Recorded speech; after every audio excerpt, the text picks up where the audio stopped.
Hello, everybody. I am Grant Fluff from Fletcher Sports Zone, and welcome back to another YouTube broadcast. And joining me is special guest Hayden. Of course, he is on YouTube. Mets Talk with Hayden. Just like me, huge New York Mets fan. His channel is in the description, and make sure you go drop a sub, and he'll be helping me out tonight for the Giants-Chiefs Monday night game. How you doing, my friend? Thank you so much for coming on.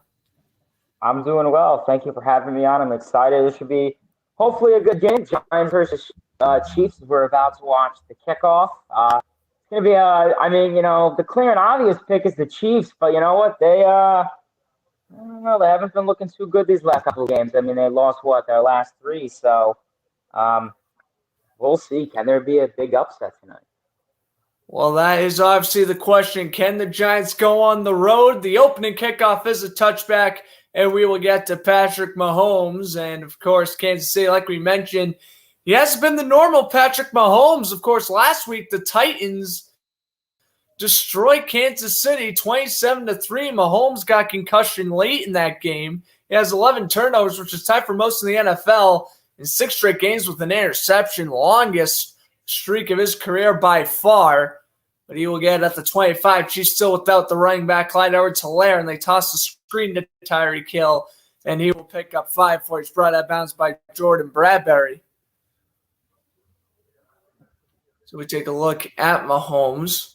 Also heading in, of course, his opponent, Daniel Jones, heading into this game 0 for 9 on primetime games. That's, of course, including Thursday, Sunday, and Monday. If it ain't tonight, Hayden, when do you think Daniel Jones can get his first ever primetime win?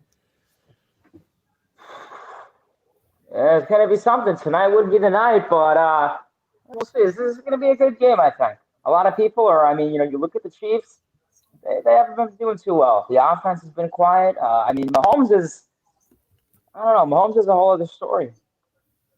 That is true. As Travis Kelce gets a gain to 2, he got 2nd down and 8 coming up. And take a look at the star players to watch here. Hill and Kelce on the Chiefs offense, Daryl Williams and Logan Ryan for the Giants defense. 2nd down 7, they'll give Kelce 3. They put Hill in motion, and they pick the inside handoff, little toss over to Hill, and Hill will get the first down with speed. And he already has about 20 receiving yards on this drive. So there's another first half of Kansas City. They move near midfield. Good run there by the Cheetah. Cheetah, obviously, elusive speed. One of the fastest 40-yard dashes out of the 2016 draft right there. And I think he was a 5th-round pick. Unreal. What a steal he has become. Now we get the handoff and getting a gain of 2, taking it to the left side is Daryl Williams, making 2nd down 8. Again, Clyde Edwards-Helaire still on injured reserve. And that's pretty much it regarding running backs for the Chiefs. I also have Jerick McKinnon, who's a decent veteran. Derek Gore. I don't know if he's related to Frank Gore or not, but sure he'll be serving as the 3rd-string running back tonight. Going to split Williams out to the left, and it's going to be 2nd down 8, and Mahomes with an empty backfield at the 49 takes the snap, throws down the middle, and again, another catch. This one down to the 39-yard line. It's Byron Pringle. I believe, anyway. Yeah, Byron Pringle with the catch there. Not over. Now, I wanted to comment on Mahomes and Tyreek Hill. I mean, those two guys are really working well together. We know the Chiefs' offense and O-line has obviously been struggling. And, I mean, it's a simple, great handoff right there. Help Mahomes get out of the pocket and really just advance the play. Absolutely. And obviously, Mahomes, one of the more elusive QBs in the league. Play action here on 1st and 10. Wade stumps it over to Williams, and he will pick up 8. So a little nice dink and dunk offense here for Kansas City, but it's working. Sometimes Kansas City has to learn, hey, we can't just chuck it an 80-yard bomb to Tyreek Hill. We're going to have to try to maneuver this defense, and they're doing a nice job of that already in Buckner field goal range. Just run the ball. Run the ball. Try to get 1st down. Exactly. Second down and 3. They're going to bring Jerick McKinnon into the game for his first snap, former Viking running back, and they're going to toss the screen over to Hill, and he will step out of bounds after a gain of 2, 3rd and 1 coming up. A nice little commentary from the Manning brothers on the side. I just noticed that.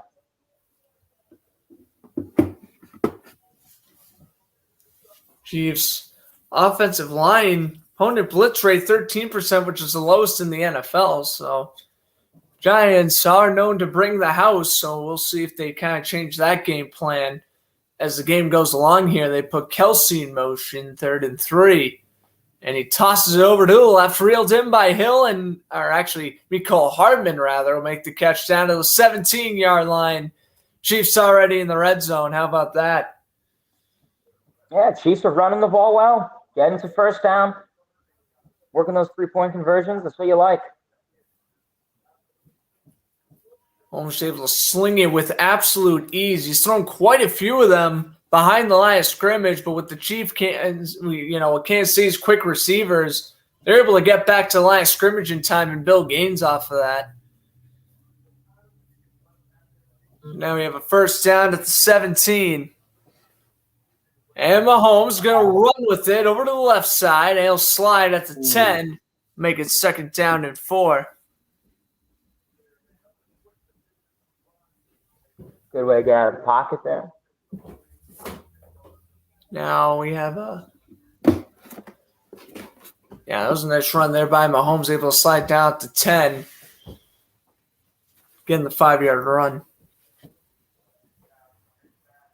All right, what are they? 10 yards from first down. They're in field goal range. Pretty much a touchdown range in this case. Yep, in the red zone, ball placed at the 12. They put Hill in motion. And, a little flip to Hill. How about that? And he was going to pick up a first down out of that. Wow. Nice little handoff there. Forward handoff to Hill, and it pays off. Giants defense kind of got lackluster near the end of that play. A missed tackle, and Hill's able to get that for 6 yards. No flags. All right. Nope, no flag is down. 1st and goal to go for Kansas City. Of course, Chiefs come into this game 3-4, Giants 2-5. Holmes 8 for 8 on this drive. How about that? They're going to put Hill in motion. And now they're going to hand it off to Williams up the middle, and he will fall forward for 2, make it 2nd and goal at the 6. Reggie Ragland with the stop. Former Chief, by the way, Reggie Ragland. Outside linebacker on that Super Bowl 54 team. The more you know. But 2nd and goal coming up. Going to split Hill and Robinson out to the right. They're going to put Mahomes to the left with Kelsey at the QB position. Kelsey's going to flip it back to Mahomes, who throws an incomplete pass. Oh, my goodness. That would have been one heck of a setup if that resulted in a touchdown. Giants tight. I mean, this is unreal. They set Kelsey up in shotgun. They flip it to Mahomes, and he almost completes the touchdown. Andy Reid has his playbook out today, it looks like. All these lateral passes. Willing to take the risk on that one for sure. Now, a flag? Either a flag or a timeout. Yes, Joe Judge will call a timeout. Judge was the, of course, Patriots special teams coach until 2020 when the Giants hired him. And hanging to year 2, mediocre season last year, mediocre start to this year. It looks like the Chiefs are at least going to get on the scoreboard, whether it's 6 or 3 points. Looks like they're getting on the scoreboard this drive, and the Giants, I think the last time they scored on the opening possession was back in week 2 against Washington, if I'm not mistaken. So it's been quite a while since the Giants scored on their opening drive, and looks like when their offense comes out, they're going to be trailing some sort of margin here. They got Josh Gordon in for his first snap of the game. on 3rd and goal. Put Kelsey in motion. Mahomes gonna wait, dances in the pocket, steps out, throws, and batted up in the air and picked. Wow! What the hell was that? Yeah, I mean, Mahomes. He got stuck in the pocket, ran out, stood there, and then it tipped up. He jumped up, a nice little jump pass, hit off Gordon's. That was a Nice bizarre little jump. Mahomes steps up in the pocket. It bounces off for either Gordon or McKinnon, and then it results in a Julian Love interception. That's unreal. Giants. That was a bizarre interception. So make it 7 in a row for Mahomes throwing a pick. You know what you do in situations like that, Hayden? Throw it out of bounds, kick the field goal. Simple. Mahomes tries to do too much, and he throws the interception, a pretty wacky interception, but nonetheless, that one was avoidable. And yeah, that's going to result in a turnover for the Giants. So I guess a mini announcer jinx to begin, saying, oh, the Chiefs are going to score some sort of points this drive. I wasn't really expecting Mahomes to throw the pass he just did. And, of course, Julian Love gets the pick, which good for him getting playing time because I know that Jabril Peppers is injured for a little bit. So basically Love steps in his place. And he gets the pick there. So now we'll get to see the Giants at the 20. This pick was in the end zone, therefore touchback. Saquon Barkley's been on and off this year. What do you expect Saquon tonight? Yeah, hope for a good night. There you go. Simple as that. I mean, I'm a Broncos fan, so we all know what happened today. It's been tough.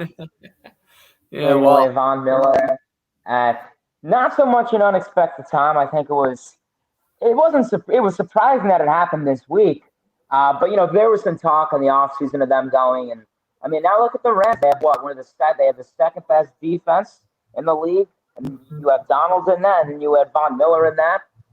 I mean, that's just astonishing. Von Miller averages 3 sacks a game.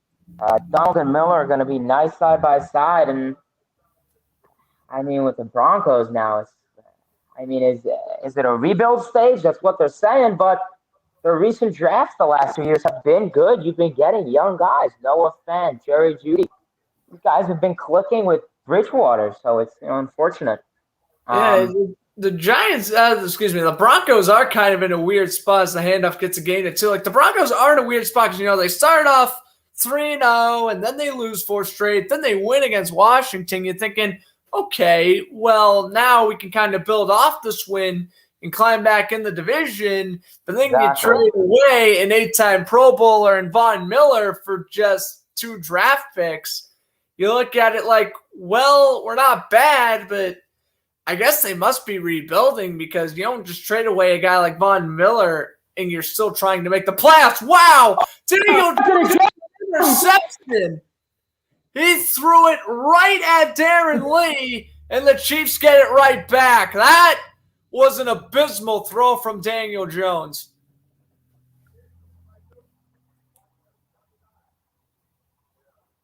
Yes. Oh, my goodness. Read like a book. Darius Slayton was the intended man. All he had to do was drop back into coverage, and he had it. Oh, no, that was, the linebacker getting the pick. Oh, my goodness. Daniel Jones, though, that was easy read. But yeah, I mean, with the Broncos, though, it's tough. And, like I said before, these recent drafts have been solid. I mean, this is a team that their own line, was struggling the last couple of weeks. I think the absence of Jerry Jeudy had a big effect on it. With Jerry Jeudy starting, they've been 4-0. Absolutely. You really hope they'd like to get something. And, it'll look good next season. There's a lot of quarterbacks on the market. Aaron Rodgers, Russell Wilson. So, it would have been nice to, I guess, have the comfort of, a nice veteran Von Miller. Is he in his prime? No, but he has stuff left in the tank. Absolutely. Right now, we'll see the Chiefs at first and goal. See if Patrick Mahomes can try to redeem himself, be in the same situation where he was about 30 seconds ago. Literally. That is sometimes how quick the Giants just give away drives. Well, that run goes nowhere. Johnson gets the stop with the help of Williams at second and goal. Yeah, I think that's a loss of 2 for Williams there. Yeah, the Broncos definitely an interesting team moving forward, and obviously Denver rooting for New York tonight. And, that NFC West has been incredible. The Raiders, you think they would have slowed down? They haven't. The Chargers were looking great. They've lost 2 in a row. And now Kansas City's been struggling, and Denver was struggling, but then they won yesterday. So the NFC West is definitely, or AFC West rather, is going to definitely be a fun division to watch the rest of the year as Mahomes throws that one in the dirt. It's third and goal coming up. Yeah, no, definitely. I mean, and it's surprising that if you were to tell me this division, the Chiefs would be under a 500 record, and you would have the Raiders in first place, I'd probably look at you and say, I don't know, I don't think you know football. But it's surprising. I mean, you have the Raiders and the Chargers ahead of the Chiefs. I mean, not many people would expect that. I mean, maybe the Chargers, but the Raiders is the surprise one of the bunch, for sure. Big season from Darren Carr. And Mahomes escaped the pocket, throws low, touchdown, Tyreek Hill. Oh, my goodness. And that's how you redeem yourself. Escape the pocket, throw a low pass. Nice adjustment by Hill, able to make the touchdown. That was a good redemption drive for Mahomes. That was needed. I mean, I thought he got sacked in a minute. He got stuck, like you said, in the pot. He got out of it. Nice throw there on the move. Awesome. Now Harrison Buckner for the extra point. The more accurate kicker is in the NFL, and he will nail this one through. So 7-0. The Mahomes TD to Hill goes for 6 yards and is 7-0 off the Daniel Jones interception, which gave Kansas City the great field position. The only thing I like about the Chiefs touchdown is I have Butker on my fantasy league as my kicker, so it helps me out. There we go. I need Kelsey to perform well to clinch a game for me this week. Nice. What do you do fantasy leagues on? Yahoo, ESPN? I do my hockey one on Yahoo and my and my football one on ESPN. And usually I'll do my baseball one on Yahoo as well. Same. Yeah, fantasy football is pretty big. This was my second year getting into it. I've always done fantasy baseball. Yeah. Always been much better at fantasy baseball. So probably I've been pretty well. I drafted Kyler Murray as my quarterback, and I had the first pick. So I drafted Kyle Murray instead of Josh Allen, Patrick Mahomes. And a lot of people called me nuts. And I mean, he's been questionable these last 2 weeks, but 7-1, I'll take it. Well, he certainly has been bad. I mean, he's better than Kirk Cousins and Matt Ryan, what they're doing for me right now. I originally had Baker Mayfield, but since he's trying to play through injuries, I had to drop him. I got Kirk Cousins, but he's still not great. And then obviously Matt Ryan's okay, but I don't know. I'm mainly relying on Kelsey, Dalvin Cook, and Jarvis Landry. Those are my main three. Matt Ryan doesn't have a whole lot to work with in Atlanta anyways. Yeah. How about Matt Ryan, though? He played through his injury yesterday. A Panther stepped on his hand, and he played through it. I'll give him props, but I don't think it was his throwing hand, though, was it? No, it was his other hand. If it was his throwing hand, he would have definitely had a sat out. But kudos to him. I did see that. It was definitely looked like a big injury. Well, a big cut. And of course, Falcons backup's Josh Rosen. So you want to make sure Ryan stays healthy 24/7, basically. You want to avoid Josh Rosen going on the football field as much as possible. Oh, Cardinals could have had Lamar Jackson or Josh Allen. What a mistake. They got Kyler Murray now, so they made up for it. But, what could have been a year prior. As Buckner will kick it off and touchback, so Giants will get back at the 25. All right, the Giants will last over 45 seconds this drive. Over or under? I'm going to go over.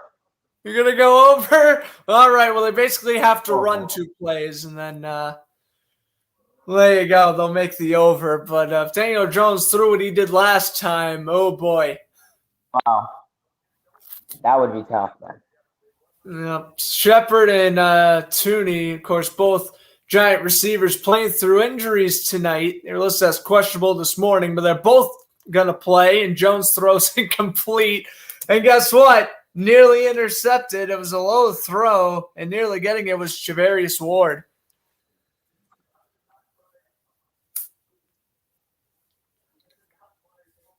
Well, 2nd and 10 coming up now.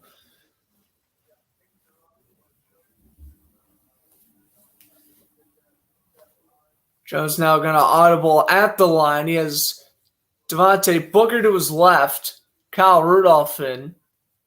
And they're going to hand off to Booker, and he gets stuffed at the line of scrimmage. You might get a yard. You must remember Devontae Booker.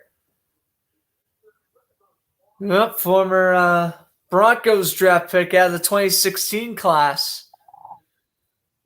Come on, don't kill me.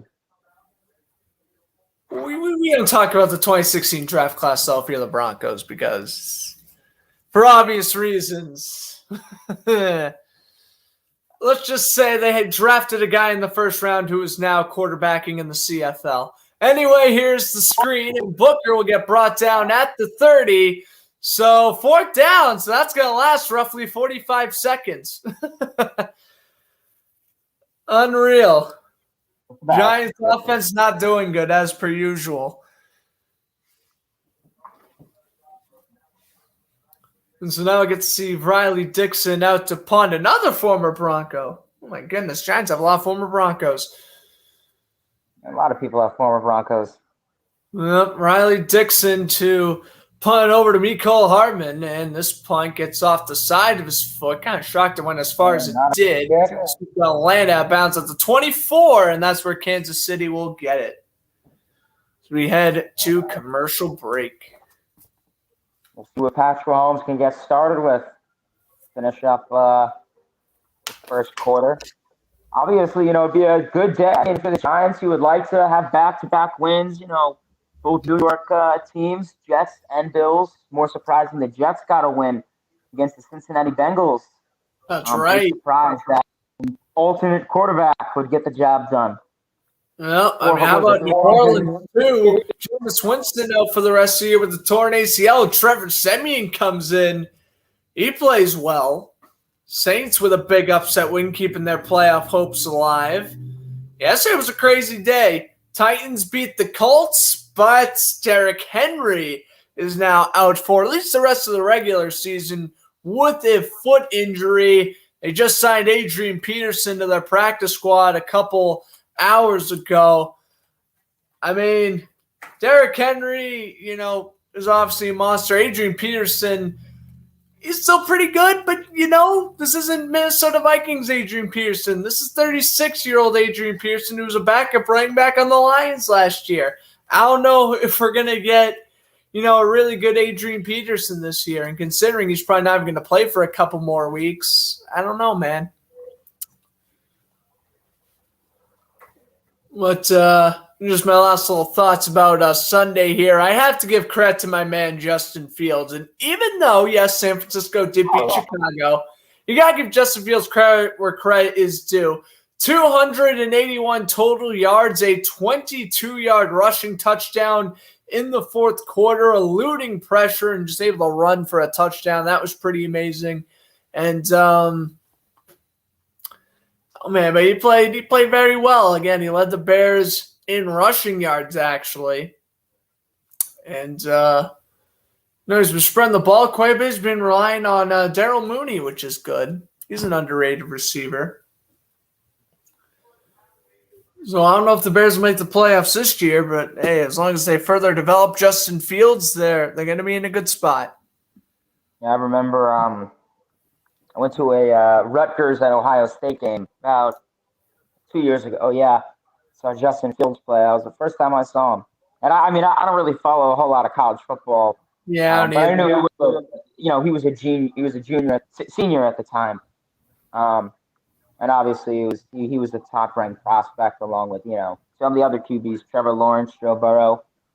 So it was kind of cool to see him up close. It was questionable, obviously, in the draft. The Giants potentially in consideration for drafting Justin Fields. They were in need of a quarterback, questionable if Daniel Jones is still playable. They kind of dished away Eli Manning. It was around that time before they announced it, and still questionable with Daniel Jones. And I remember watching the draft and first split second. Yeah, when the Bears traded up, you knew they were taking Fields. It was just one of those things where, we know where this is going to go. Because that one's incomplete. So 3rd and 6 coming up here for Kansas City. And now you're saying, we're still questionable, if Daniel Jones is playable or not. Well, referring to these first 2 drives, he ain't that playable. He's not. Well, we still got a whole another 3 quarters to go. And he's probably even going to get the ball again this quarter. So there's always room for improvement. It's a pretty lackluster Chiefs defense, though, so I don't know. 3rd and 6, 15 yards from first. That'll be first down on the outside. First down, need 6, got 7. Move the chains. Good grab there. I was just realizing I gotta change the banner here. It's 7-0 Chiefs. I get lazy with that.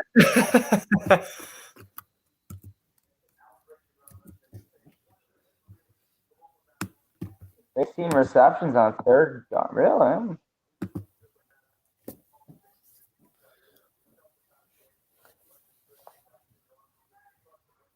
going to split out Hardman all the way to the left. Mahomes going to avoid a sack, roll out to the left, and chucks it out of bounds into the first row. And a fan makes a grab, and he hauls it in for a gain of 8.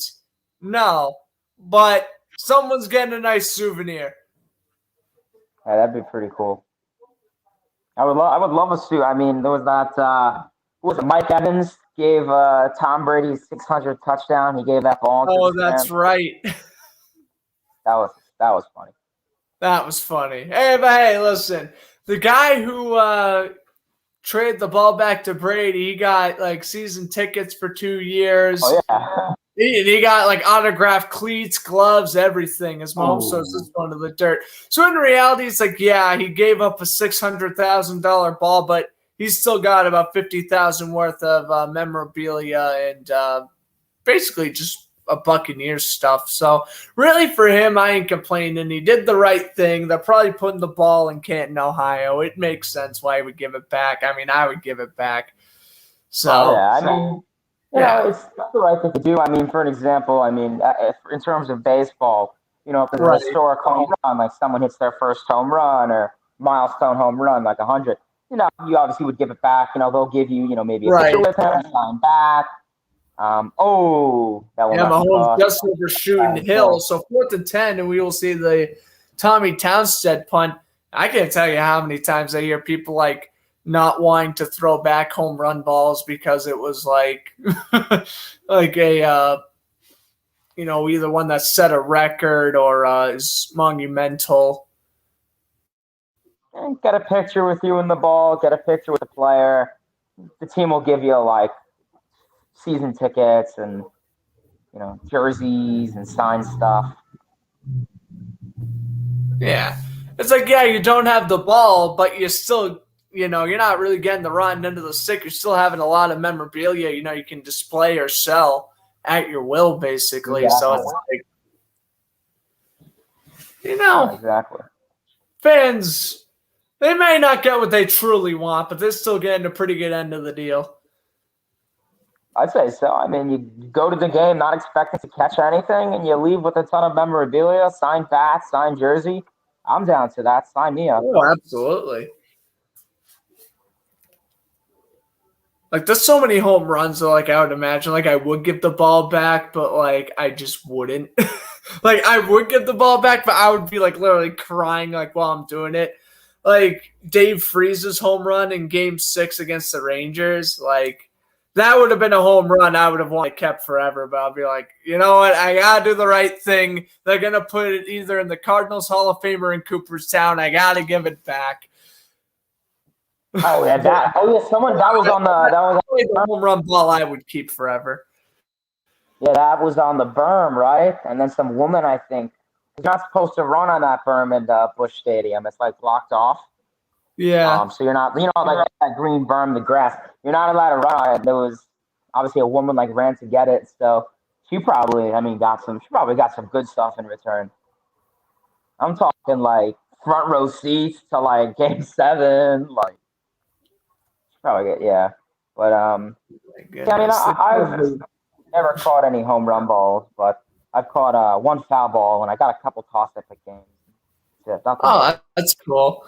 I've only been to like 3 Red Sox games, so I've got nothing. I've sat pretty far in each of the games. Well, actually, the game I just went to in June, I was saying kind of close. Like maybe I could have gotten a foul ball if I was lucky, but like I didn't show up quick enough when like the players were warming up. I mean, if I got a ball from Devers, I would. I would be a little kid at a candy store, but yeah, this is what it is. Fenway's kind of a hard stadium to. I don't know. The demographics are weird to catch a ball. Well, I don't know. Except I like the right field, like pesky pole. Is that what it is? The foul pole. Yeah. Maybe you can get like a foul ball home run, but I don't know. Yeah, I'll agree. It's difficult. You have to go like 2 hours before the stadium opens usually. Yeah. Play action. Jones going to run here on first and 10. He slides down after a gain of 3. He decided, look, I don't want to get decapitated today. And he slid and got the 3 yards. And yeah, Barkley is inactive tonight. I thought he was listed as questionable heading in. So yeah, explains why Booker's been getting all the carries so far.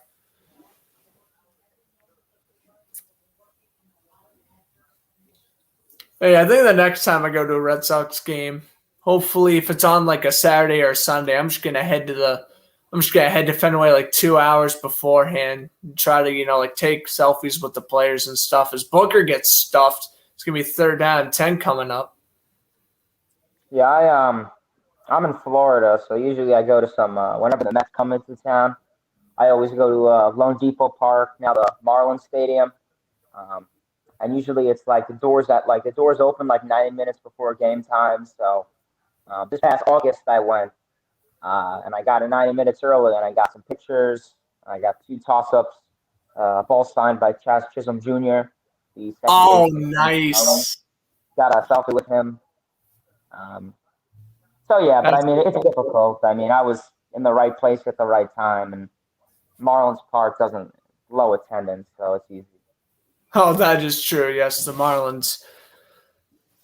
So weird, that they win their 2 World Series and then it's like you never hear from them again. And I know they made the playoffs in 2020, but with COVID restrictions, they don't make it there. So does that really count as a true playoff appearance? I don't know. Marlins fans will say it is. I know a Marlins fan who will say it was a playoff berth till he's blue to the face, but I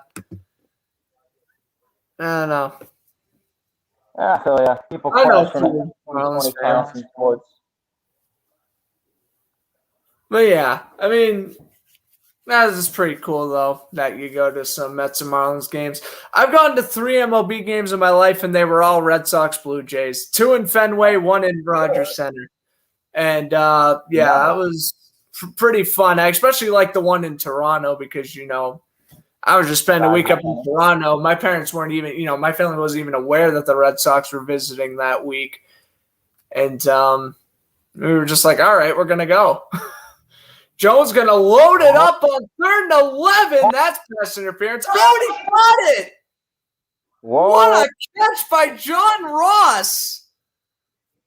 Nice little yeeted that Hail Mary style. Nice catch. Oh, there's a they got to call pass interference on Daniel Sorensen. Obviously, penalty declined. Call it a first down for the Giants. Yeah, I mean, this is the definition of pass interference. He makes the catch falling down. What concentration. That is unreal. That is an amazing catch. And now Jones is going to flip it around. Oh, he's going to throw the receiver, and he's got Shepard wide open to the 16. Oh, my goodness. Wow, and that on the throw is Kadarius Toney, the rookie out of Florida. Gorgeous. He just lobbed up a 15-yard strike to Sterling Shepard. The Giants are in the red zone. Look at Jason Garrett go. What play calls by the former Cowboys head coach. Yeah, it seems Judge may also have his playbook tonight. It's an interesting plays tonight we're seeing. But oh yeah, it's only first quarter too. Stuff can get more bizarre later on. Is Booker up the middle? He's gonna pick up 11. 45 seconds and counting on the clock. So Giants are looking in their favor to score here. Probably just a running pass will probably get the touchdown. But yeah, I mean, I've been to in terms of baseball games. I've been to. Honestly, I couldn't tell you. I mean, I've been to at least a dozen Met games at Citi Field. Oh, nice. I've been to maybe 3 in Miami, 2 at Yankee Stadium, 1 in Camden, and that's it. I visited Fenway Park on a high school trip in 2019, but yeah, it was January, so no baseball. As we'll head into commercial break, that's the end of the first. Chiefs up 7-0, but the Giants are in the red zone. Second and goal coming up. You've been to a dozen baseball games at Citi Field. I've only been to about a dozen professional sports games ever. And I think that's including NASCAR races. I've only been to baseball games. I've been to 1 football game. That's really it. Yeah, that was the college game, yeah. I went to a Boston College Eagles game a long time ago. I don't even remember who the quarterback was. It was well after Matt Ryan, but well before Phil Jerkovic. So I don't really know who would be the quarterback for then. I've been to a handful of Bruins games because obviously I'm from Massachusetts. I've been to Red Sox and Bruins games. I've been to a bunch of Bruins games, but also I went to a Patriots preseason game when my favorite team, the Jacksonville Jaguars, won. But then the Patriots end up beating them in the AFC Championship game that year, so it's fine. Whatever. That was a lot. I've been to MetLife once for a Jets and Panthers game, 2018. So it's pretty cool. Oh yeah. Panthers won, I believe. Panthers won that game. It was a good game. I wasn't really super crazy into football then. It was free tickets. And I won them. Nice. The seats were like the last row in the stadium, but still cool. Get out of the house, little game. Oh yeah, you ain't gonna complain. Tickets for free. That's pretty cool. You 2 productions and stuff. Well, I'm glad you think we work together. Yeah, again, you think Hayes pretty good with football. Again, he does baseball on his channel. He did a tremendous job in his World Series preview vid the other day, and I can assure you when next season comes around, we'll be doing some play-by-play together.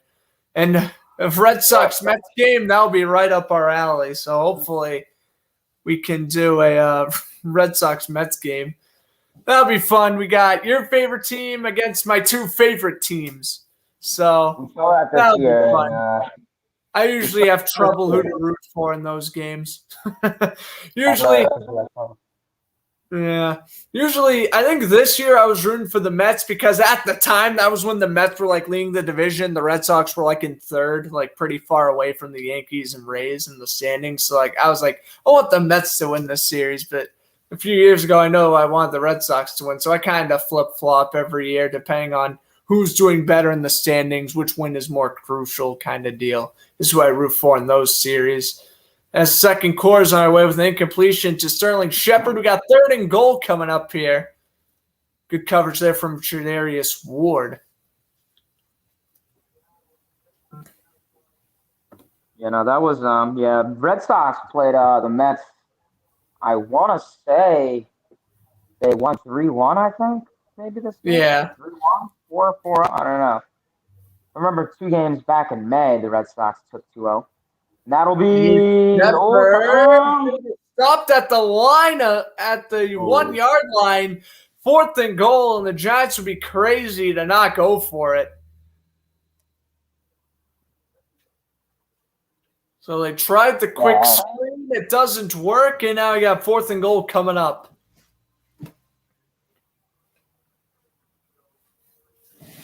Yeah, I appreciate the comment, YouTube Productions. Yeah, as most of you guys hopefully know, baseball is my number one, but I definitely enjoy watching football. Here's fourth and goal. They fake the handoff and touchdown Giants. Wide open was Kyle Rudolph, the tight end. Of course, former Viking, getting the 1 yard catch on the play action throw. 7-6, extra point away from a tie. Well, that was a pretty nice drive by Daniel Jones, of course, set up by that huge catch by John Ross earlier on the drive. Yeah, Rudolph was able to get wide open for the score.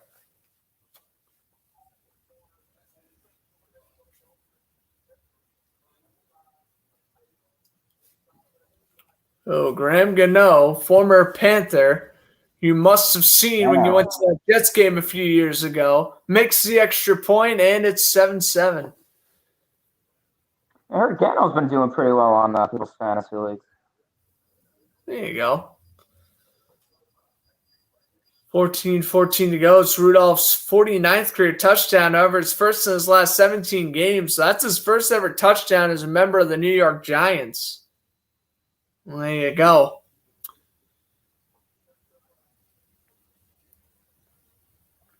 Giants have a lot of former Viking players. I know I was mentioned they had a lot of former Bronco players, but they also have a lot of former Viking and Patriot players as well. Interesting. A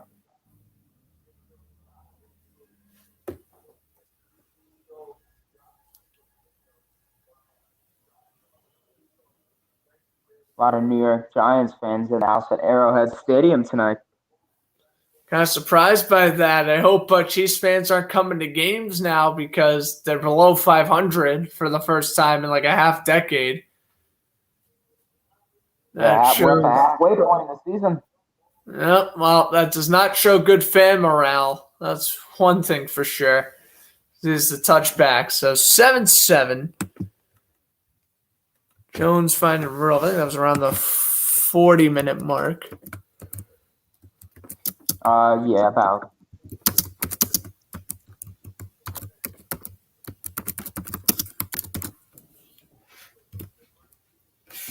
All right, I'll put that in the chat, and we'll make it 7-7 in the second quarter. All right, first handoff for Williams. He'll pick up 3. Second down and 7 coming up.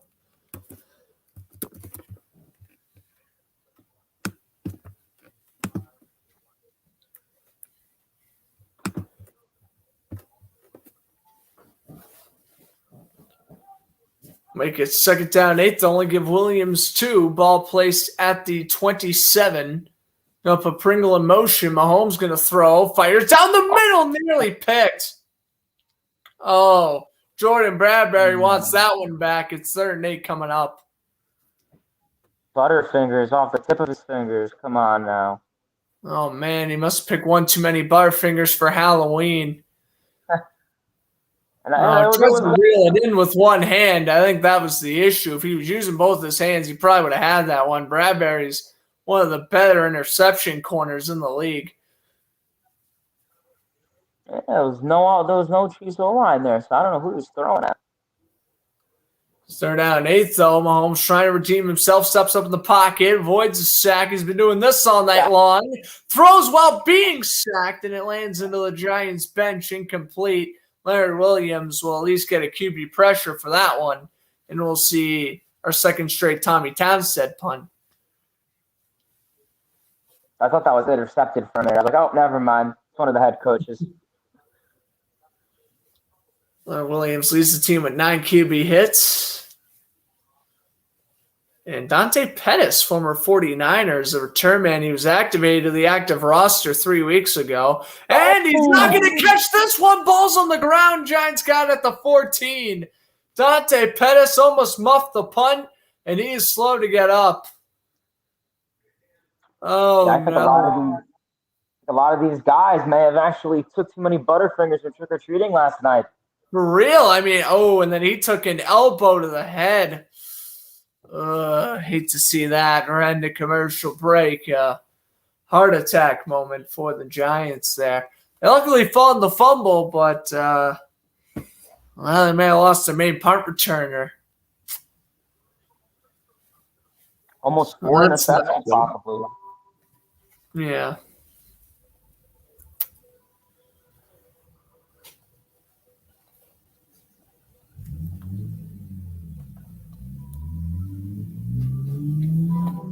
While we are in commercial break, I'd like to remind you that tomorrow, I'll be commentating, it'll be Braves and Astros Game 6.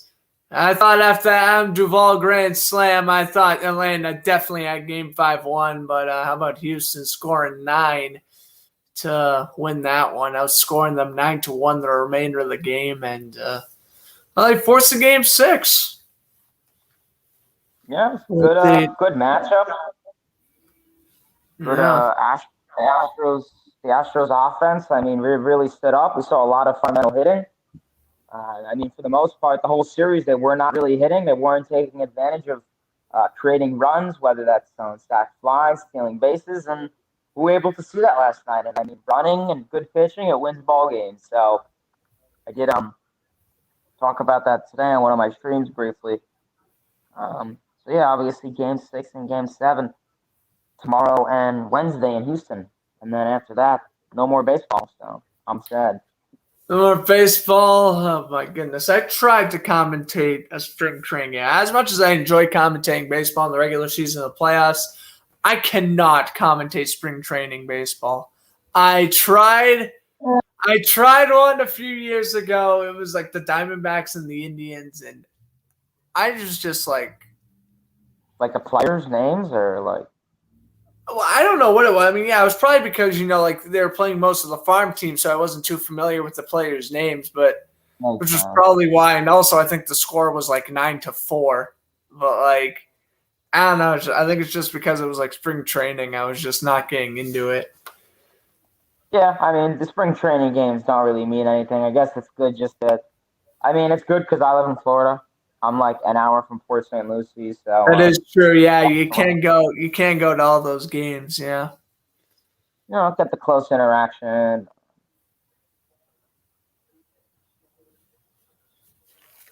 But yeah, definitely more MLB broadcasts and some more home run Red Sox come next season.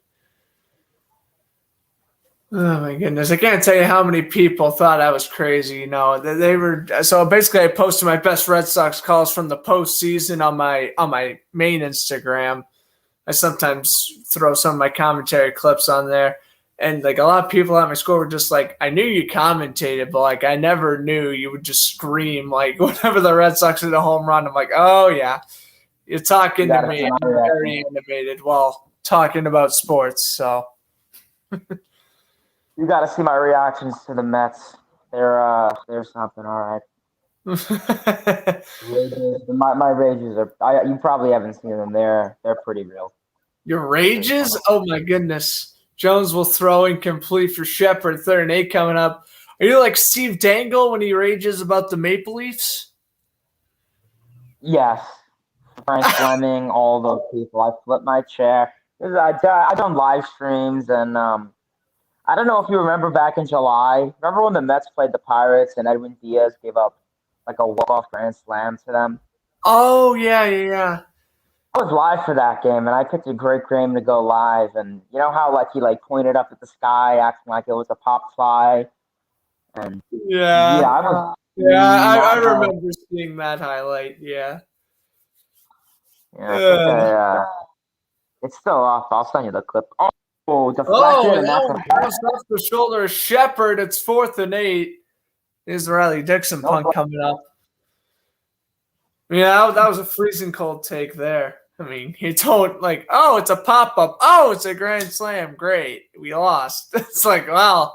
Yeah, I don't know how to react. I was like, oh, does Pilar have that? And then you just see Pilar like jump into the stands, and I was like, does he actually catch that?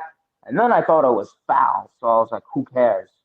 And then I just feel like Jacob Stallings hits a grand slam. It was a lucky pitch. I mean, that slider was like the XPA on that was like .30, so that was like really a really lucky hit.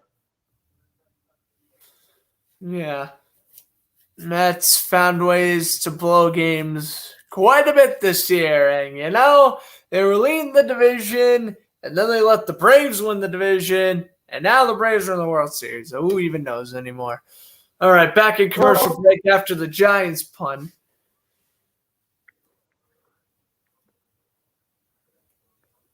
Yeah, quiet offense. Quiet offense, good defense from both teams for the most part. Could have possibly had max 4 interceptions today. One ball was fumbles, and what was the other one? One was butterfingers off the gloves. Yeah, we could definitely have more turnovers than one apiece right now. That is for sure. This is a very sloppy game, and Kansas City favored 10.5 coming into this game. It's like, yeah, Kansas City's been struggling all year, but you'd expect them to take care of the Giants, no problem. It's like no matter how good or bad they are, you're like, listen, the Giants have such a weak team. Yeah, their defense is kind of strong, but Mahomes has definitely played harder defenses in the past, even this season. He's played well against, and it's just very, very confusing. I don't know what's going on with Kansas City, but this is one of those games where if Kansas City only wins by a field goal, yeah, happy you won, but I would be genuinely concerned, and I would be. Yeah. I mean that's a win where it's like, great, we won, but oh my goodness, I had a heart attack while watching this, and this was just simply not a good game, playing down to competition. It's a disease in sports sometimes, but Kansas City's taken that to a whole nother level this year. Yeah, and I mean, if you look at their games, I mean, a lot of their games were, half of them were pretty close. I mean, we saw their first loss was 36-35 against the Ravens. So, 1 point difference. Their second loss was against the Chargers, 30-24. So, 1 touchdown shy. The Bills game, you remember that 2 weeks ago, Thursday Night Football or Sunday Night Football, Josh Allen? Yeah, Sunday night, Josh Allen hurdling over defenders, Stephon Diggs having a field day. Easily all of them. Yeah, that was 38-20. I think the worst one was the last week, 27-3. That was Patrick Mahomes' I think first game without a touchdown, right? Oh, maybe. I didn't even think of that. That might have been Mahomes' first ever start without a touchdown. Very well could have been. No, he left that game early because he had the possible concussion. Right. Yeah. Well, they got Gore in the game now at running back. 2nd down, 3 after the game, 7 by Williams. They put Kelsey in motion. Here's the handoff, and Gore will pick up 4 and a first down.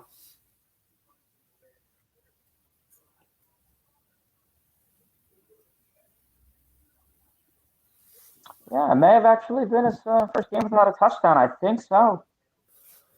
I mean, it sounds about right. But yet again, Mahomes' first start was in 2017, so it's kind of bizarre to think about. He went roughly 3.5 seasons without throwing a touchdown in a game. Yeah, maybe his rookie season, maybe one of his first starts, possibly. Maybe. Here's the 1st and 10. They're going to fake it to Gore. He's going to roll out to his right. He's got, whoa, sidearm throw to Hill. And you see, only Mahomes could do that. It's like, I was. Get you in there for a minute, run a little. Nice sidearm with a spin. Tyreek Hill just gets tucked inside for the first down. Gorgeous play. Gorgeous play. That's what you like to see. A round of applause right there. That one was unreal. And now it looks like we got a timeout called here by the Giants. So Giants down to 1 timeout in the half. Kansas City still has 2. Oh my God. Filthy sidearm throw. You know, Aaron Rodgers has his Hail Marys. Lamar Jackson and Russell Wilson have their elusiveness. Tom Brady has his clutchness, but Patrick Mahomes has his sideways throws.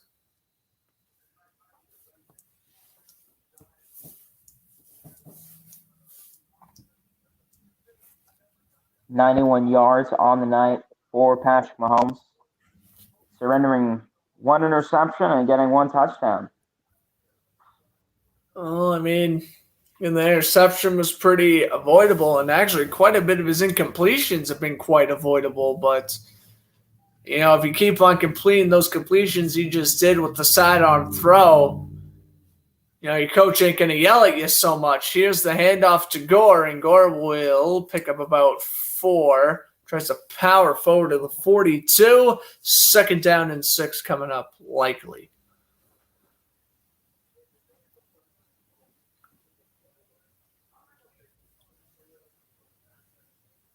That's a funny. You see that picture they have up? They did. 2nd down and 6 now. Got to keep going. Holmes in an empty backfield. Take the snap, stand back at the 50. Guns it down the middle, tipped. And this is an interception. Referee rules an incompletion. It's Xavier McKinney bringing it back. And, yeah, they got to say incompletion. 3rd and 6. They can review it. I don't know. Yeah, maybe it hit the ground before.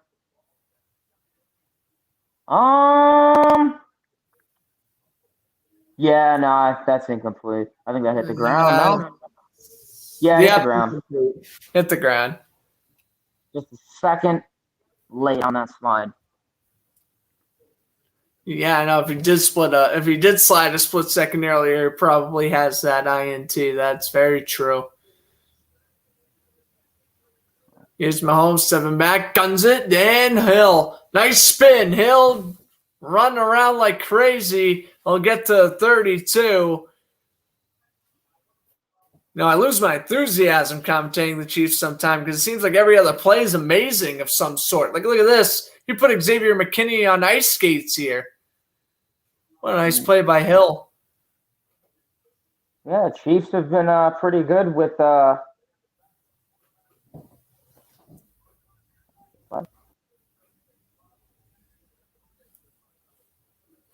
Chiefs have been pretty good with 3rd downs, with working that.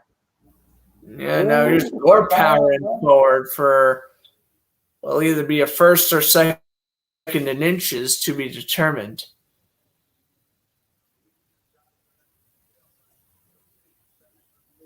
Just kind of bounced off Leonard Williams' tackle, lowers the shoulder, trying to dive forward for that one, but didn't quite make it. Kelsey with a good block, though, on the linebacker.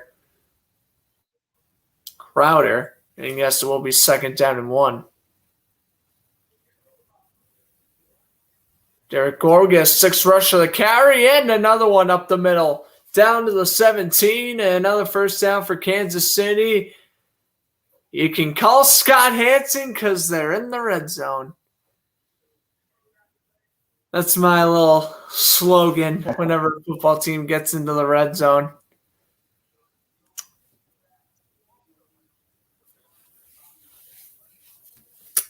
So ready to have their 9th play of the drive.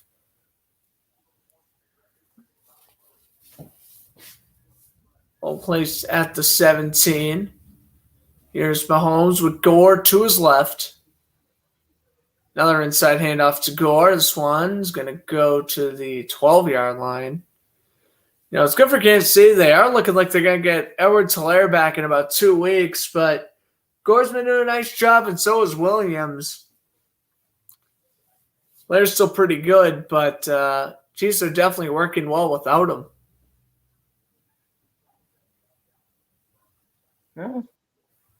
Yeah, Gore to 97 rushes for 36 yards.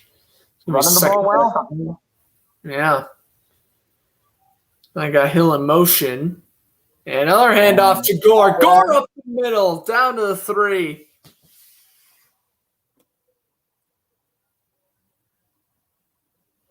This is some nice running here by Kansas City.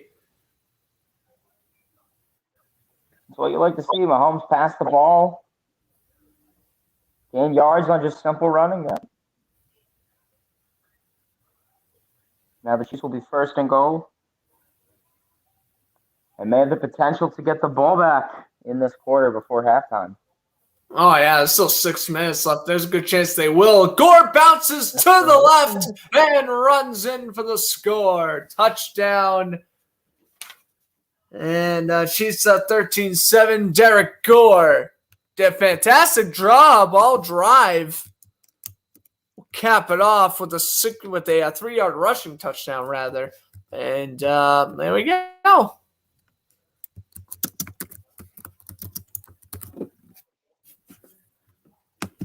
So 13-7, extra point pending. Harrison Buckner.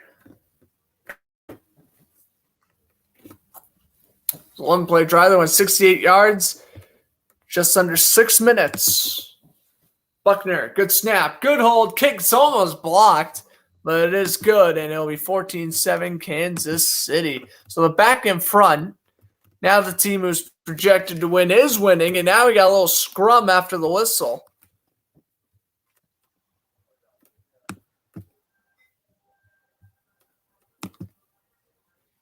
I like this little Manning combination they're having there.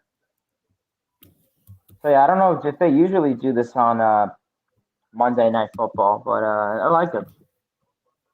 Oh, yeah, they usually have Eli and Peyton do their thing, yeah. I like it. Yeah, usually they have Payne and Eli. Starting this year, they're doing their own podcast thing. No, yeah, it works well. I'm sure it helps with the viewership. A lot of, I always enjoy to see especially two potential, a Hall of Famer and potential soon one. I always like to see former players, getting on the broadcast talking, whether they do that in baseball, hockey, football. It's always enjoyable. Get their commentary, their takes as an athlete who's been in their shoes. They could always give, ideas, situations. Of course, while you bring that up, we'd like to give our thoughts and condolences to Jerry Remy, Red Sox broadcaster. Was an All-Star back in 1970, joined the Red Sox in 78, made the All-Star game in 83, and was a pretty good player, and he was a color commentator for Nesson for about 20 years, roughly. So thoughts and prayers go out to Rem Dog. He will be missed in Red Sox Nation. And again, you bring up a great point, though. Former players as color commentators, or analysts, it's a great match. You see Tony Romo succeed in his color commentator role. The Pat McAfee show has exploded.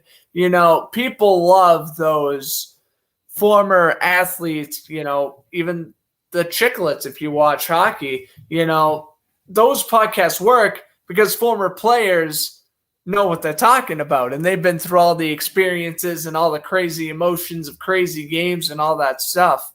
So, yeah, it's always nice to hear from a former player's perspective. Absolutely. Yeah, I know. For the World Series, usually I know that's John Schmaltz and Right, John Schultz is the color commentator, right. Ron Darling usually side by side with usually Joe Buck usually is. So yeah, it's always good to see. I like that. I mean, the Mets, their main play-by-play announcer is Gary Cohen, and he is next to former All-Star Keith Hernandez and Ron Darling.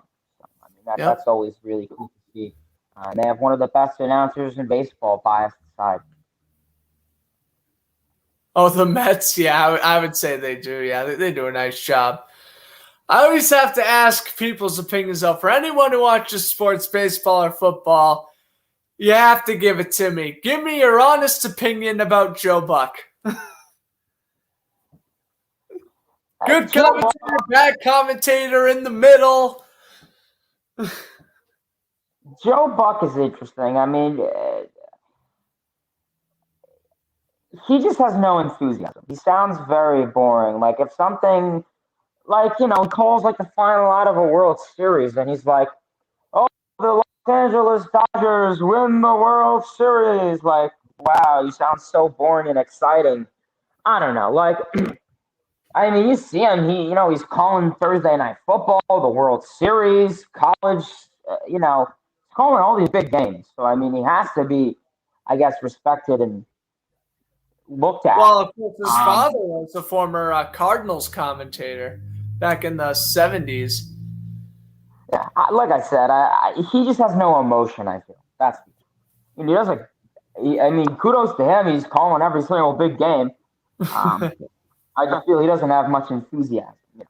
Like your team wins the that's World my Series. one issue with him too. Good commentator, but he definitely has to show more enthusiasm. Other than that, he's pretty good. I mean, he's efficient at what he's doing. He's been commentating the NFL since the 90s. He's been commentating the World Series every year since when? Like 98, 99? Yeah, like, the guy's commentated a million World Series. He's done like 6 or 7 Super Bowls. Like, the guy's a good commentator. It's just, where's the emotion? And you're right. Every year, even this year probably, whenever the final of the World Series is going to happen, that's why if there's Game 6, Game 7, whatever, I just want to be commentating it because at least I'll be like, the Braves and the Astros win the World Series. Like, I'm going to get into it. I'm going to experience the moment. I'm not going to be like, oh, well, I work for Fox and I have to be monotone and be like, the Braves win the World Series. It's like, come on, man. It's the final out of a championship game. Getting pumped. Yeah, that's why I always listen to the radio announcers and stuff. At least, like, well, regardless if they're from their team, still they should, like, I don't know. Yeah. Well, I mean, if you're the Braves radio commentator calling the Astros on the World Series, you're going to probably sound like so disappointed. So at the same time, that kind of got switched back and forth. I guess whoever has the ball in the 9th inning, whoever's winning, you got to switch to that radio station. And that was a nice little screen. Running the ball well. There you go, Devin Booker keeping the drive alive here for the Giants. I mean, this was a nice little screen pass, making a move, getting open really, and running the ball well. I like it. It was Nick Bolton who just got the tackle, but the Giants do get a first down and ball placed at the 33, and Joe's going to escape the pressure, almost gets sacked, but he gets over to Booker. And look at this run by Devontae Booker to the 30, a stiff arm. He's brought down by Juwan Thornhill at the 27. There was a flag midway through the play, and there's a very good chance this gets called back, but nice breakaway speed by Booker. I think this is actually on the Chiefs, and it is roughing the passer on the Chiefs. This play's going to count. Wow. Right. So about a 40-yard catch and run by Booker, and now the Giants are in field goal range. Yeah, he hit him. He knocked him down. Yep. Wow, how about that? I was about to say, yeah, Jones did get leveled once he released the ball. I'm going to call it Jerry a Sneed for that. Well, yeah, he brought him down. I was about to say at first, hands to the helmet. They're going to be, referees are going to be picky about that anyway. But, yeah, and then once you sacked him afterwards, that was the end of that. You're obviously going to be calling a penalty. So I got the fullback Elijah Penny in the game. See what they do with him here on 1st and 10. They got to fake the handoff to him. Jones going to run and just slide at the line of scrimmage. Nowhere to go. And Derek Nadai with the tackle, and it's 2nd and 10.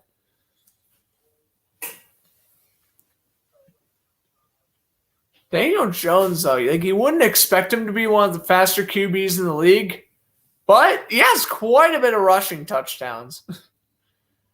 It's bizarre to think about, but Daniel Jones is easily top 10 fastest QB in the league. I mean, if we're talking fastest, I mean, Josh Allen, he blitzes a lot. Oh, and here's Jones again.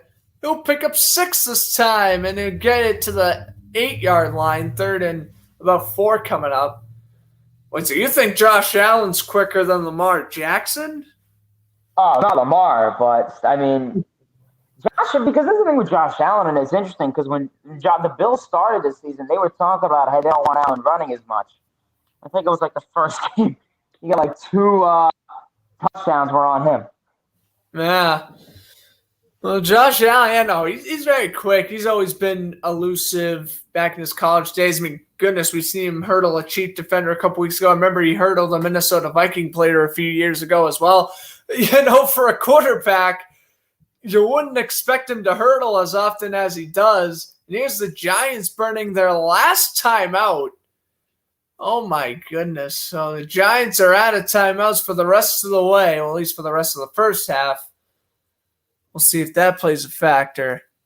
Actually, 2 productions for staying with us here. Maybe we'll commentate Game 6 tomorrow. I don't know about tomorrow. But, we'll definitely have him back on for MLB action. We'll definitely have him on for another football game soon. This is going pretty well. You're enjoying yourself, right? Of course, I love to talk football, sports, all that. I mean, you'll have to get me on. I mean, you're a Patriots fan, right?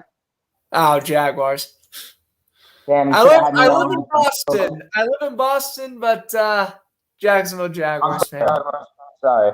I was going to say, I know when the Broncos played the Jaguars earlier this season, that would have been a good game.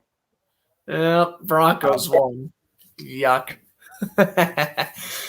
Definitely. Jeffrey makes the catch for 4th and 2. I will say this about the Broncos, though. I was rooting for them to win Super Bowl 50. I was happy to see Peyton Manning retire with a ring. That was back when I did not like Cam Newton. I thought he was just a cocky player who just deserved to get shut down by, Von Miller, Aqib Talib, Chris Harris, and all those guys. And I was very satisfied when Denver won that Super Bowl. But no, Jaguars fan. I like the Patriots too, but yeah, mainly for Massachusetts teams like the Bruins and Red Sox. And I commentate Bruins games all the time here. Plan on doing the Bruins game on Thursday, actually. So any hockey fans want to stop by for that, you can. Kick is up and good by Graham Gano. It's from 23 yards out. Chiefs lead is now 14-10 with 2:45 to go in the first half. You into hockey at all? Nah, I've never really been into hockey. Most of my family's into hockey. They're big Islanders fans.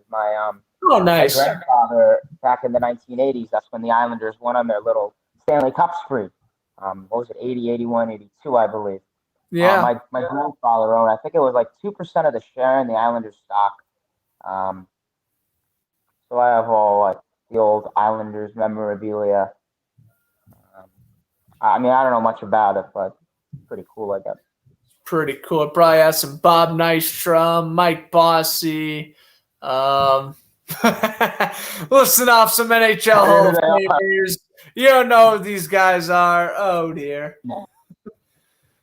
I mean, I'll tell you, like Lenny Dykstra, Keith Hernandez, the Mets in the 80s, but not the Islanders, unfortunately. But, I mean, people are, I would definitely like to get into hockey a bit more.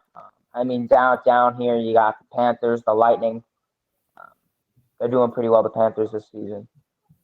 Well, I mean, the Lightning have won back-to-back cups, and the Panthers haven't lost a regular season game yet this year. And both hockey teams doing very well. They're better than the Bruins, that's for sure. Although the Bruins did beat the Panthers the other day, but yeah. Still doing better than the Bruins, both of them.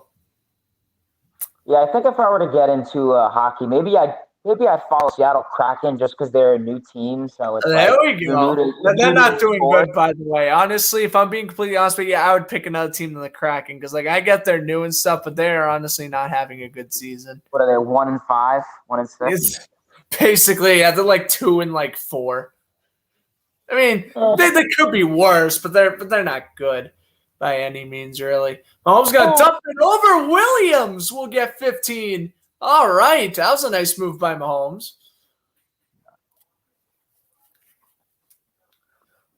I mean, I would love to tell you to join the Bruins fan, but I think they're ready to rebuild in a couple years. I would say right now a good team. If you're getting into hockey, I'd say a team right now you should definitely get into is the Carolina Hurricanes.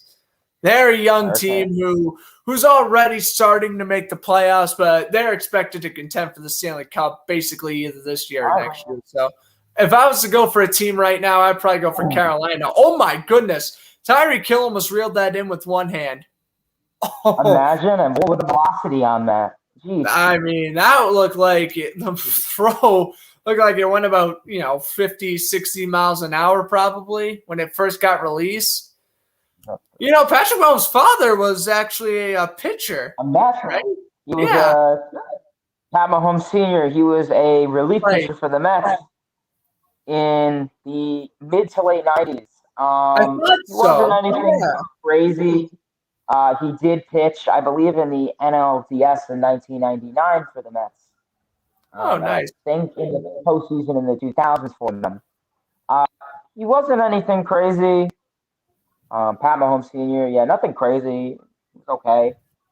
He was just your average closer.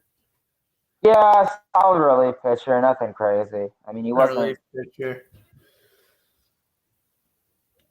And basically, like when the Red Sox would always bring out Brandon Workman, basically.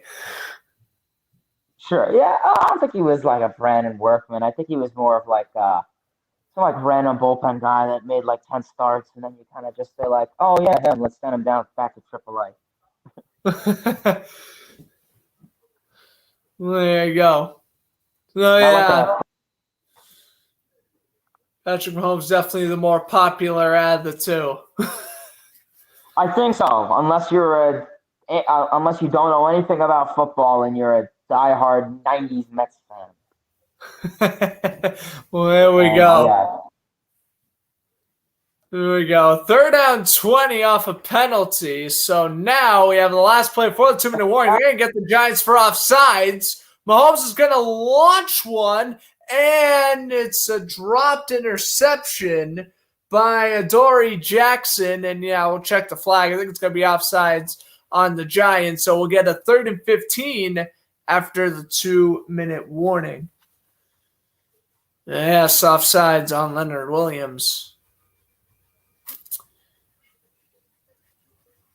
Former Jet. I mean, listen, if you're Leonard Williams – he made out good. Some of these guys go from New York and then they get traded to like San Francisco or Seattle. This guy just left the Jets to join the Giants. Like, I would love if that happened to me, man. Like, you wouldn't have to move at all or anything. And you have to play in the same stadium. Oh, that's true. Yeah, they would get to play in the same stadium, so you literally wouldn't have to do anything. You literally just stay where you are. Just new uniform look, maybe different locker room. Otherwise, hey, listen, you build chemistry with a better franchise. I mean, say what you want about the Giants, but they're still better than the Jets. Statistically, Jets are what, 2-5? Oh, that's true. Hold on, I forgot. Mike White's going to be the savior. I forgot he threw for 405 yards against the Bengals. There he goes. He's legit. He's played 1.5 games, and he's already going to be starting over Zach Wilson when he comes back from his injury. Here we go. Zach Wilson's getting traded to the Steelers for like a 3rd-round pick come the offseason. Nobody doesn't go to the Steelers, but Pittsburgh's got to do something, though, man. Ben Roethlisberger is washed. Pittsburgh's got to do something. I mean, if we're talking about Jets QBs, look at Sam Darnold. Leaves Jets, starts 3-0. Now he's 4-4, 4-3. I mean, he's playing better in Carolina than New York. I mean, he's working well. DJ Moore, he's working well there. Carolina's a weird team. It kind of stinks that they went on that losing streak because I was actually kind of buying into the hype a little bit because their defense is so young. And I'm like, oh, well, Sam Darnold always has been, like, pretty good. He just kind of needed new scenery to blossom. I was thinking, like, okay, Panthers, if they do well, they could sneak into a playoff spot. But after that 4-game losing streak, like, I know they won, but I'm going to use the excuse of they played the Falcons, so I can't really judge that win based off of really anything. They got to, they're playing the Patriots next week. Maybe if Carolina beats New England next week, I'll consider them more legit, but we have to remember Sam Darnold against the Patriots, that's a recipe for disaster, or at least it was back in his Jet days. So we'll see what happens there. So, yeah, 3rd and 15 off the offsides penalty, just coming out of the 2-minute warning. Here's Mahomes eluding the sack again, rolling out to his right, throwing another bomb downfield, incomplete. Oh, my goodness. I thought it was going to be a catch for a second. I'm like, Mecole Hardman. I would have gave him credit for that one, but it's incomplete. 4th and 15. We'll see a punt. You've seen a lot of Hail Marys this game. Oh, yeah. A lot of deep shots. A lot of unnecessary deep shots. Third down you may as well. I mean, you got to be careful because Mahomes has been an intercepted merchant recently, so you got to be careful when doing these Hail Marys. Right. Now here's Townsend with the punt. Tooney backs up at the 12, and he gets brought down back at the 2. That's a flag. What special teams coverage? There is a flag, so I don't know if this is going to count or not, but regardless, fantastic special teams coverage by the Chiefs. I think he hit him before he got the ball, maybe. I think so, too, actually. Of course, can't make contact with the return man until he has full possession of the ball. Well, no, he had possession. Helmet hit. Helmet. Yeah, helmet. That's one. Number 85, Marcus Kemp. The Giants have a minute and 36 seconds to work here. See if you could try to get a lead or at least cut it by at least get shy of 1 point before halftime. Worst thing you can do here is turn it over, kind of like how they did last, in the first drive of the game. That's the worst thing you can do here is turn it over. Kansas City can then kick a field goal or score a touchdown, take all the momentum hanging into the half. You don't need to score a touchdown here, but yeah, if you kick a field goal, great. If you score a touchdown, even better. Even if you don't score, just don't let Kansas City score, and you can still kind of maneuver what's going to happen in this game. So we'll see what happens here. 1st and 10 for Jones. Ball placed at the 26 after the penalty. And Jones will fire to Tooney, and he's brought down at the 31. Remember when Tooney had -2 receiving yards in the first few weeks of the year? That's not good. Yeah, -2, but I don't know. I think week 3 or week 4 came around. He had like 100 and like something yard game, and there went that. And he's been pretty legit ever since. He's been pretty impressive. 2nd down, 5. Jones going to dump it over. Booker. Oh, nice juke. Juking out Frank Clark there and diving for the 1st down. Remember, Giants had timeouts, though. I forgot about that for a second. They burned their last timeout on their last drive. Now would be a good time to use that timeout. So the clock will tick. Obviously, the pressure is going on. Oh, and they're going to run. That's not going to do them any good. I mean, they got the 1st down because of that, but I don't understand the play call there. You're trying to drive down the field. Can't be run the ball. They've been outscored 42-0 in the final 2 minutes of the first half. Goodness gracious. Jones will throw. Almost picked by Snead, and we got a flag. And Shepard's lucky for the Giants case. Clock. Oh, my goodness. And they're definitely checking on Shepard here. Snead's up, wobbling around, but Shepard's down. Yeah, I'm going to get a penalty against Kansas City. That's going to be interference with Snead. Snead's second penalty in this quarter. What was it on? Pass interference? Yeah, pass interference. Yeah, and he was grabbing the helmet of Shepard. I mean, it makes sense why I called that. Yeah.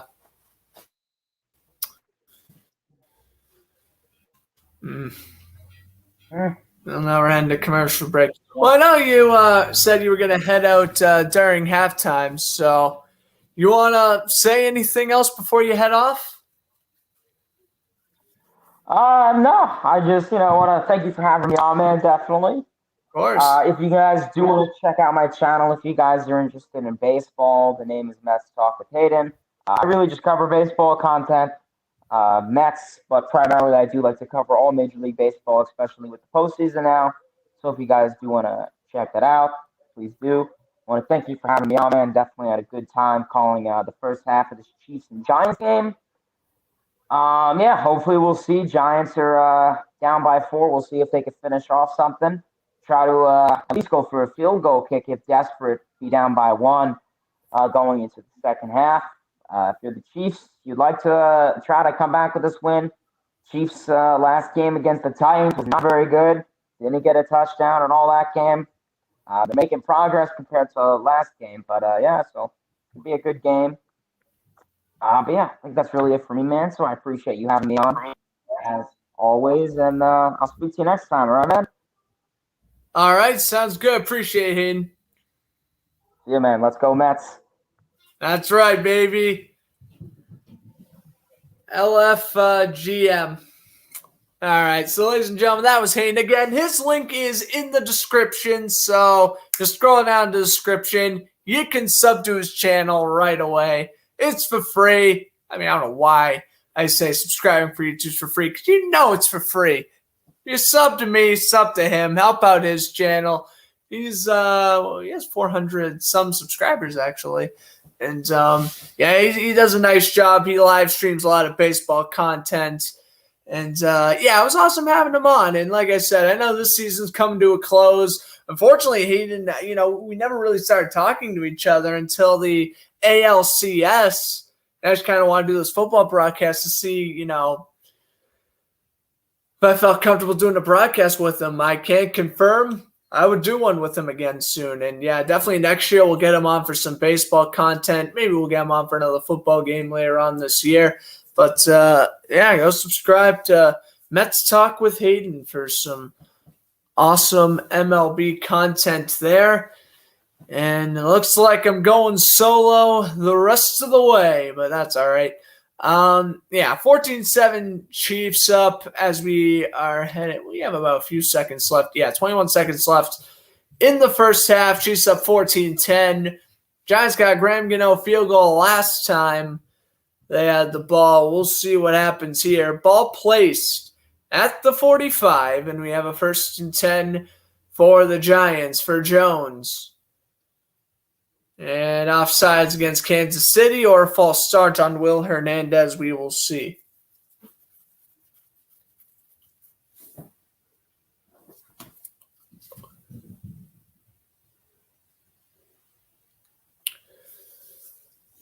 At the moment, the Lightning have defeated the Capitals 3-2. The Blackhawks beat the Senators 2-0 in the second intermission. Dang, I picked Ottawa to win that game. And the Oilers have an early 1-0 lead over the Kraken. We'll get to the NBA scores in a little bit, but I just want to read off the NHL scores because there's only 3 games on tonight. Jones on 1st and 15. He'll roll out to the left. Flag flies. Jones going to run and almost gets steamrolled by Snead.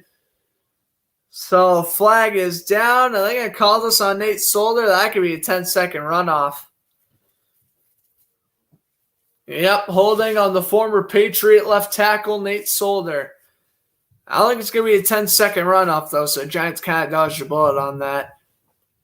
Let's take a look here. Evan Ingram didn't do a good job blocking Chris Jones, and then Jones would have basically sacked Daniel Jones if Solder wasn't called for the hold.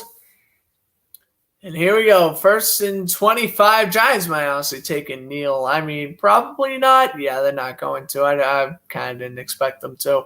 Ball placed at the 30. Here is Jones to take the snap.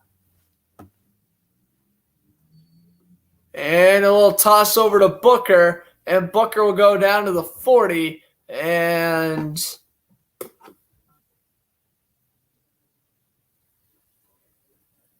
5 seconds left. Second down coming up.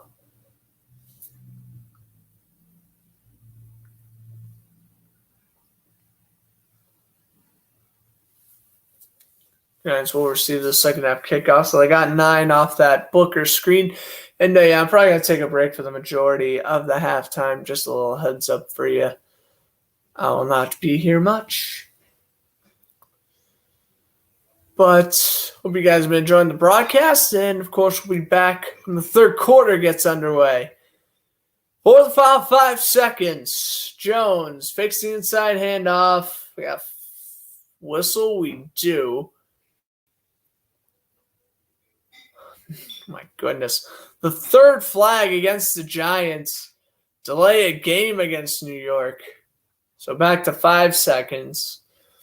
I mean, obviously you're losing, so it's worth a shot just to try to score. But honestly, if I'm New York, I'm just trying to, lateral the football. Yeah, Jones just going to take the knee. They're getting fed up with all these penalties going against them. Well, we head to halftime. 14-10. Chiefs lead over the Giants at Arrowhead Stadium. And again, I'll be back probably within 10 minutes or roughly. Probably I'll be back a couple minutes before the third quarter starts, just to kind of recap the first half and give my predictions for the second half. But I don't know, if you need to go catch a drink, get a snack, now would be a good time to do so. Sound like I'm doing a teacher presentation here. You do what you want. I'll be back in about 10 to 12 minutes to get you going for the third quarter. Don't go anywhere. Chiefs up 14-7 on the Giants at the half.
All right, everybody, let's get this third quarter underway.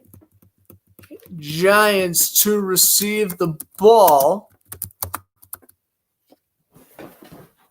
Down 14-10.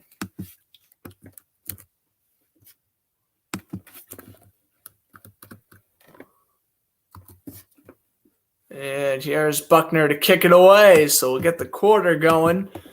14-10. Giants to get the ball. They almost botched another kick return. Here's the return, though, out to the 25.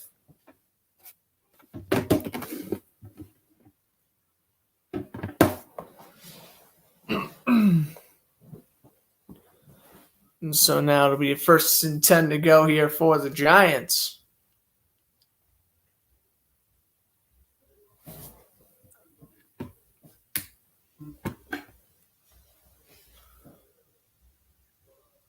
Six seconds went by off the kickoff.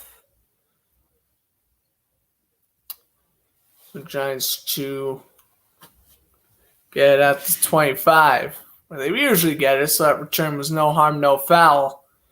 Here's Daniel Jones, 1st and 10. And he will hand this one off to Booker, and Booker will take it to the right, and he will get 5 yards out to the 30. And it'll be 2nd down and 5 coming up.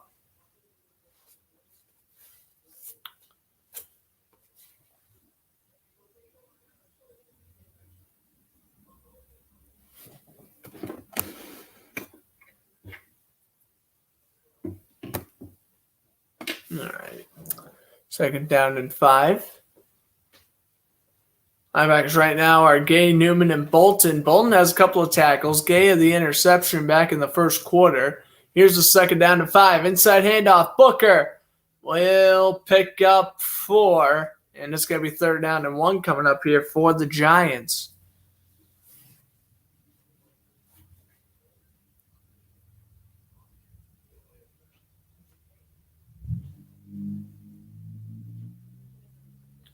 They're down 1. Let's see what Jason Garrett has here. We've seen multiple throws by multiple players for both teams. Interesting. We see Tony throw. We've seen Kelsey throw. See, Giants can pull another trickery play out of their sleeve here. We're going to fake the fullback dive. Jones takes the carry, and he is short.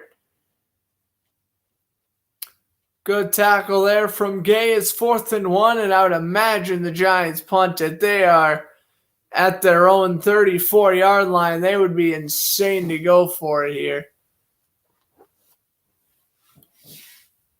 I think they're supposed to do an outside pitch, but they never ended up doing it. 4th and 1, and yes, we will see Riley Dixon for the punt. And running back with it will be number 21, the return man, Mike Hughes, former Viking. Dixon will punt this one away. This one's going to land, and it'll go past Hughes and land at the 15-yard line, where it is downed by number 47 of the Giants. That is Cam Brown, the outside linebacker. So a nice punt for Riley Dixon there.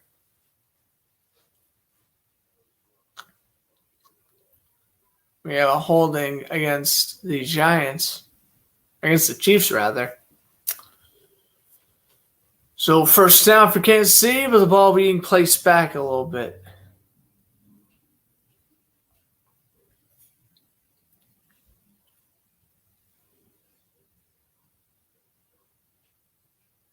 All right, commercial break.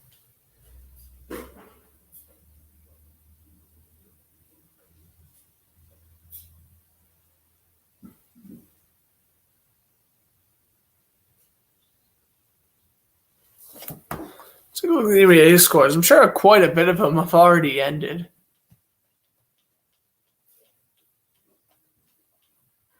Well, not a whole lot, but anyway. Like I mentioned before, the Lightning beat the Capitals 3-2 earlier today. Blackhawks beat the Senators 4-1, and the Oilers beating the Kraken 2-1.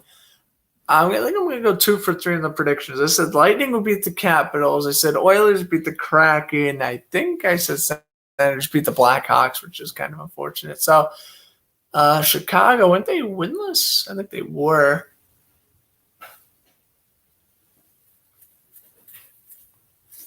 Well, it luckily won't be anymore. Marc-Andre Fleury looking to pick up his first win as a Blackhawk, if that's the case. Now we take a look at the NBA score. 76ers beat the Trailblazers 113-103. Cavaliers beat the Hornets 113-110. Pacers beat the Spurs 131-118. Hawks beat the Wizards 118-111. The Raptors beat the Knicks 113-104. And the Bulls beat the Celtics 128-114. Right now, the Grizzlies upsetting the Nuggets 100-87. The Magic beating the Timberwolves 87-82 in the fourth quarter there. And then Thunder and Clippers starting at 10:30 Eastern time. So basically, it's just going to be Thunder Clipper. The only game that's going to be on really in the late window of games here. All right.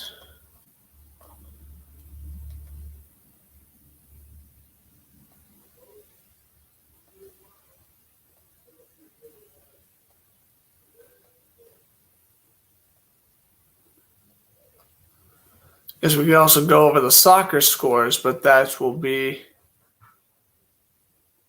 next commercial break. 12 minutes, 40 seconds to go. Chiefs getting their first drive, and Tyreek Hill will pick up 9 off the screen before he's brought out of bounds by Adoree Jackson.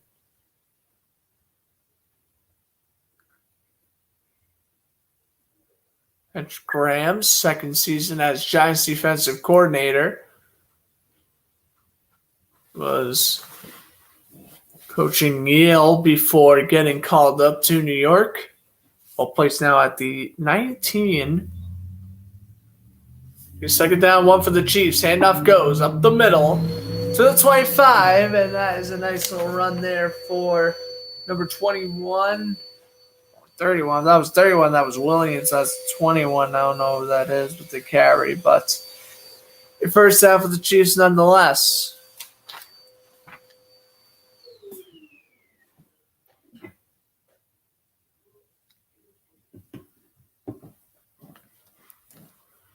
They're going to keep Williams, and so I guess it was Williams with the carry. Now they're going to keep him in there. So they put Harmon in motion, inside handoff. Williams bounces free, and he picks up 12. He tried the cut move, slipped, and fell, but a first down for the Chiefs. Inside handoff, Williams. And kind of trip over himself there, but a nice first down regardless. Williams now limping off to the sideline, so McKinnon and Gore will be the other 2 running backs.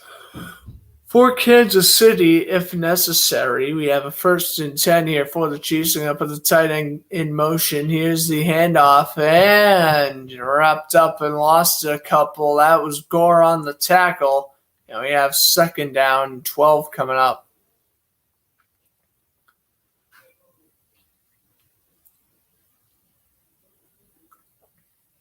Second down, 11. They'll give Gore a loss of 1.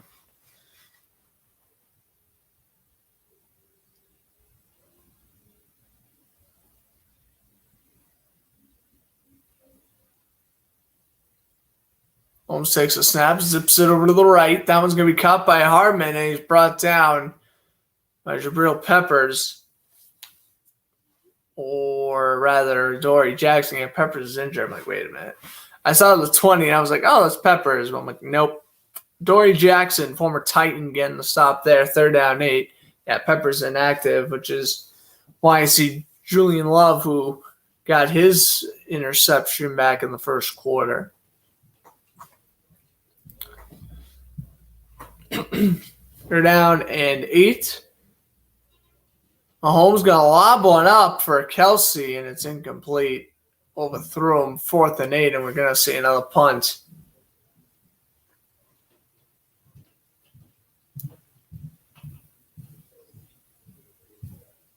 Kansas City really can't get going here.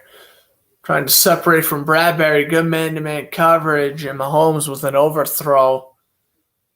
Well, that's not good. Now here comes Townsend with the punt. Tony, the return man for the Giants, and a good snap. For Townsend, he's going to punt this one out to the 17, where it's fair caught by Tony. And we will see the Giants offense back when we come back, in which I'll be taking a little break, so don't go anywhere. We'll be back in about 2.5 minutes.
Back from the break, 9:38 to go in this third quarter between the Chiefs and the Giants. We have a 1st and 10 here. By the way, Sterling Shepard, who was dealing with a quad injury heading in, he's out for the remainder of the game with the quad injury. And here's a play-action fake to Booker on the first play of the drive, and he's got a man wide open, and he's brought down at the 40. Brought down by Juwan Thornhill. That's John Ross with the catch. Former Bengal with the first down there, working man-to-man against Ward, able to get open around the linebacker, just waiting like a sitting duck for that ball at the 30, and he's able to jump forward to the 40. Well, his second catch of the game, both huge. Both went for first downs. He has 72 yards, which I'm pretty sure leads the Giants. And up goes Booker. Takes it to the left, and he's brought down after a gain of 2.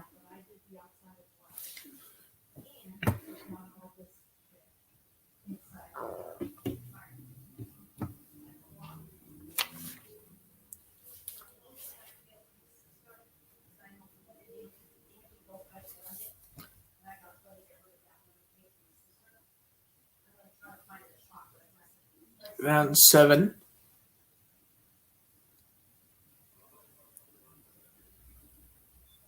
Jones in shotgun. To his left, the running back. They fake it to Booker. Jones throws and reeled in. Ward with the tackle. Catch was made. 87. Looked like he made the catch on that one. I don't see him on the roster.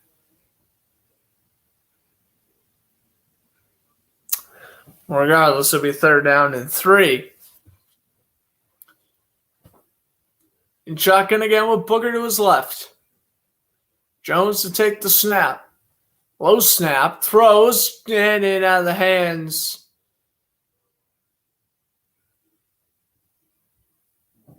Be 4th down coming up. That is Tooney with the drop.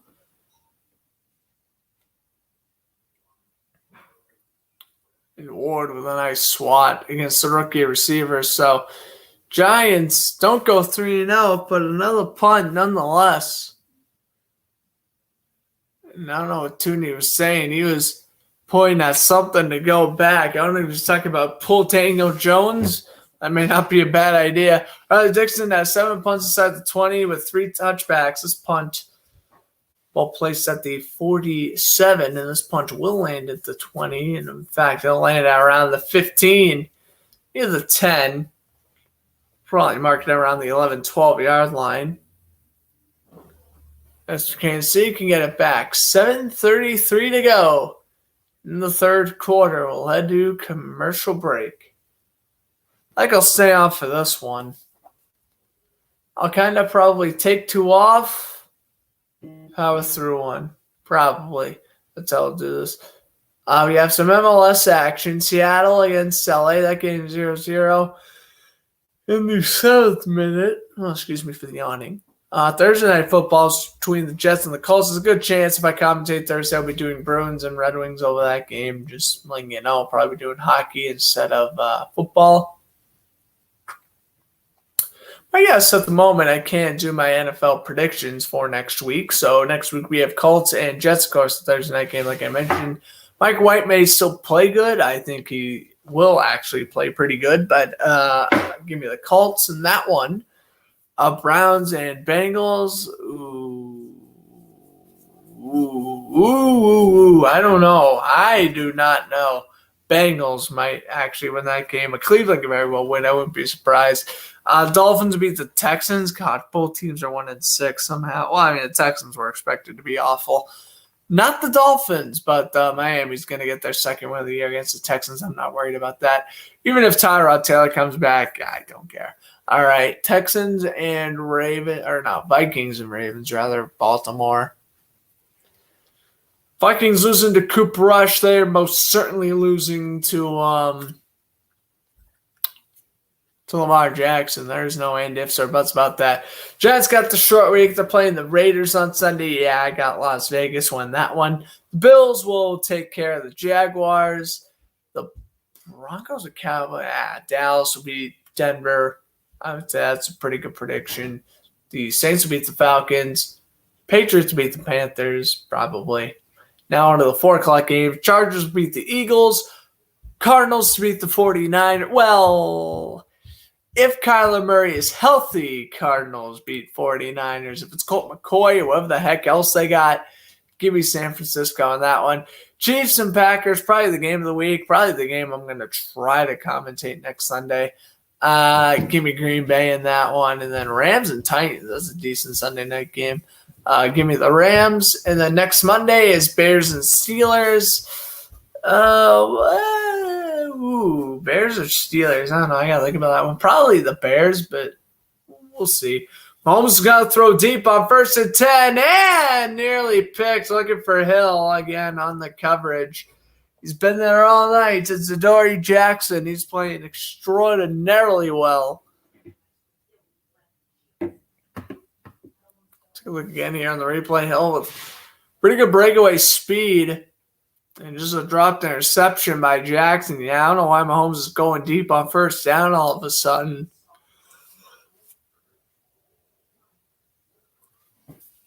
But it is 2nd down and 10.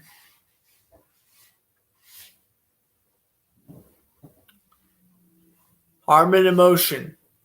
Holmes will dump it over to Williams. Williams, the 1st down to the 30.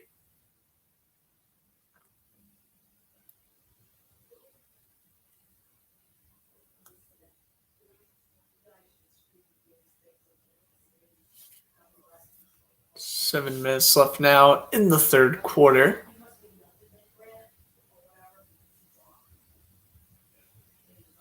He has nine catches for 65 yards on 14 targets, and of course the first touchdown for Kansas City. That's interesting though. Hill already has 14 targets. And that's not even the fourth quarter. We're not even close to the fourth quarter yet. Here's Hardman though off the pitch forward, and he will get 13. So Mecole Hardman gets the first down. Chiefs continue to drive here. Just a little shuffle forward pass. Chiefs with good blocking. Hardman with great breakaway speed, able to get the first down relatively easily.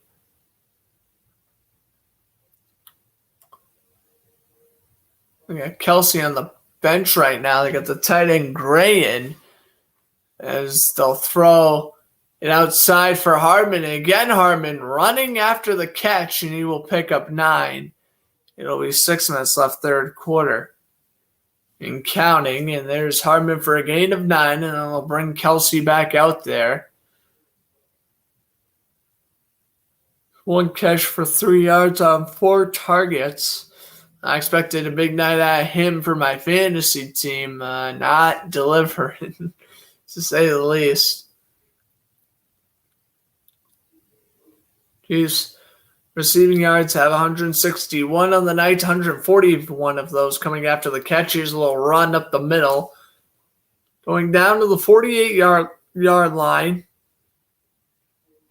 That was Williams with the carry, and we got another first down, and it was Williams.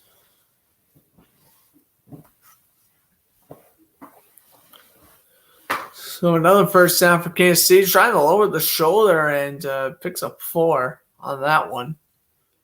So here's a 1st and 10 now for the Chiefs.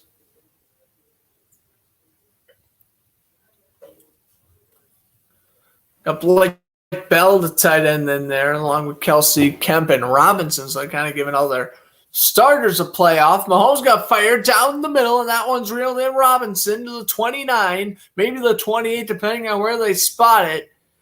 Kansas City at least will complete the pass. I'll put them in the field goal range. And again, they have Williams to Mahomes' right.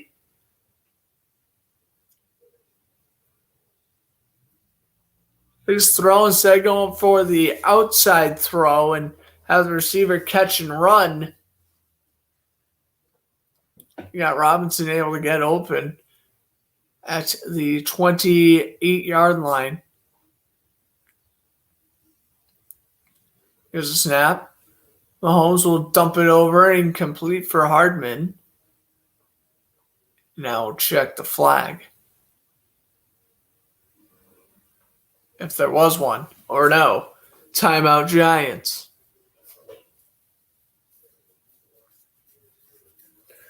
So down to 2. Kansas City still all 3. Mahomes' first completion, 10-plus yards downfield. And like I said, they've been relying heavily on those yards after the catch. He finally threw one, and it's worked out for him.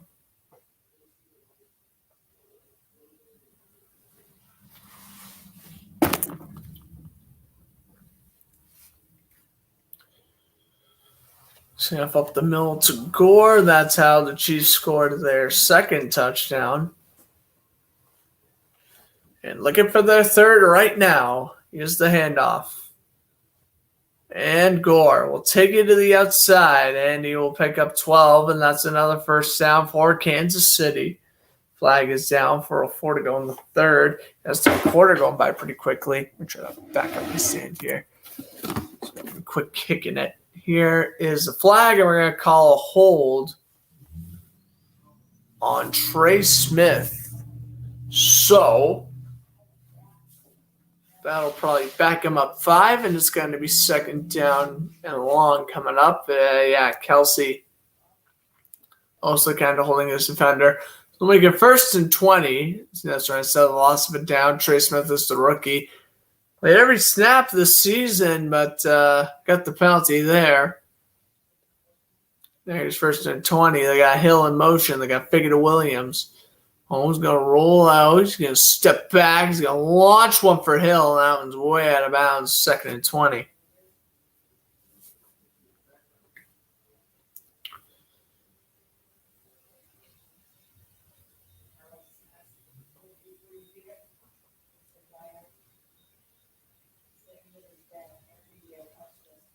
Ray Smith, rookie guard at Tennessee, earned Tennessee Torchburner Award. That's the highest our student can receive. He had a 6th-round pick. He's done well this year. But unfortunately, that penalty does kind of stink. This throws down the middle. Kelsey, so his second catch goes down to the 30, and then he fumbles. Referee has not blown the play dead. It's a fumble recovery by James Bradbury. And if this is a turnover, the Giants will get it at the 45.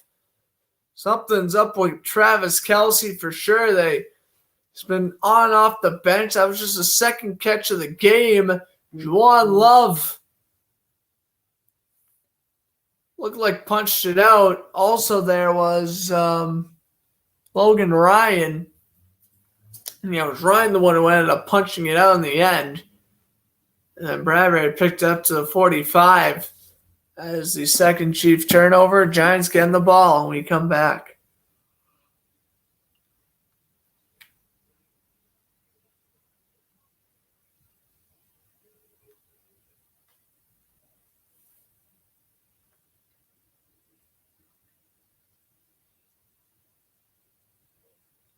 As we can get into some NFL news today, because at the rate this game's going, I'm probably not going to post it on my Instagram. Titans running back Daryl Williams 6 to 10 weeks with a foot injury, suffered yesterday against the Colts. He's questionable to return when the playoffs begin, though, to be determined there. Per multiple reports, the Saints will not sign free agent QB Cam Newton after Jameis Winston's torn ACL. The huge news that happened today was the Rams acquiring former All-Pro linebacker Von Miller from the Broncos. Denver receives 2022 second and third round pick. Obviously, Miller was a key contributor to the Broncos Super Bowl 50 team, racking up 110.5 career sacks during the regular season.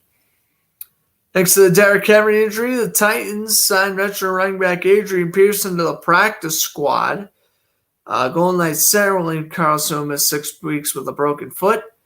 And the Rangers re-signed defenseman Adam Fox to a 7-year, $66.5 million deal right there.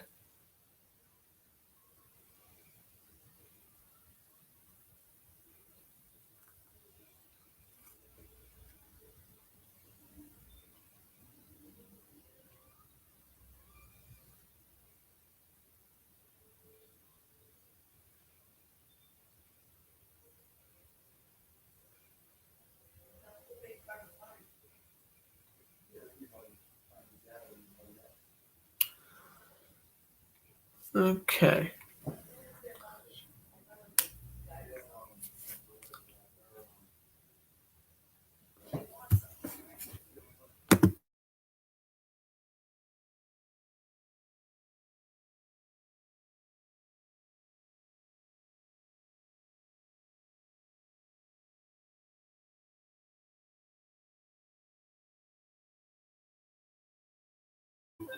All right, we have a 1st and 10 here for the Giants. Daniel Jones. We put in at play action to Booker. He's going to step up in the pocket. Jones going to run, slides down at the 49. And there is going to be about 2nd down 6 coming up. So now we have a 2nd down and 5 coming up. Just under 3 minutes to go here in the third quarter. Giants, 16 rushes to 21 passes. Giants could take this drive into the fourth quarter. Make a chance of taking the lead. Kane Smith in motion. Inside handoff goes to Booker. And Booker needed 5. He got 4. And we got a flag. We'll see who this is on. Holding on the Chiefs. So that could be a 1st down on Chris Jones, and it will be a 1st down.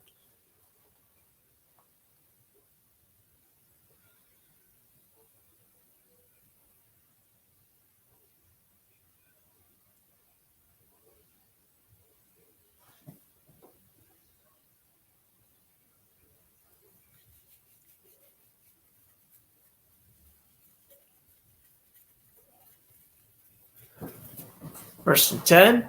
Fake it to Booker. Jones going to throw to the right. Reeled in.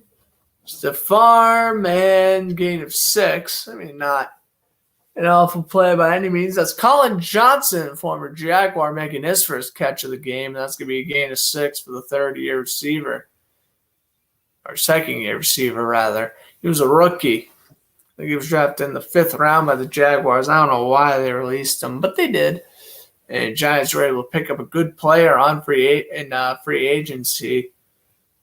I haven't utilized him much, but he's pretty good speed, so I don't know why they haven't been using him, especially with Kenny Golladay being out. Here's Booker the run, another flag. This one's a yard. Oh, my goodness. This game has been just flag galore. You get a flag, you get a flagging, you get a flag. Let's take a look on who this one is on.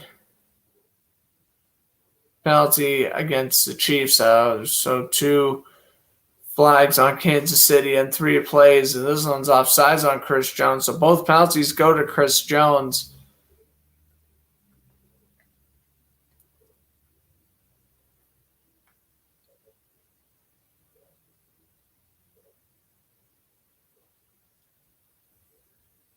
And 4 to go. Tyrann Mathieu dropping back into coverage. Boy, Tyrann Mathieu went off on the Chiefs fan base saying, quote, they're one of the most worst fans in the league, which is kind of crazy. Here's Jones going to dump it over. He completes the pass and gets the first. Colin Johnson needed 10, got 11. That was Tooney, rather, number 89, making the grab. So that's the rookie out of Florida instead of Colin Johnson. In the backfield, lining up as a running back, and then Jones threw a not-so-great pass that could have been intercepted, but Tooney made the play instead, and Daniel Jones got rocked at the end of that.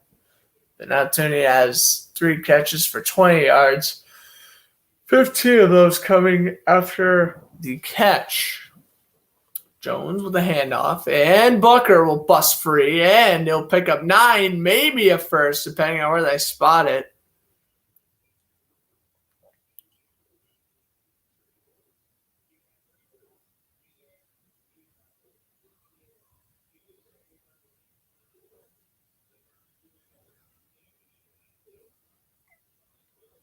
Good run by Booker.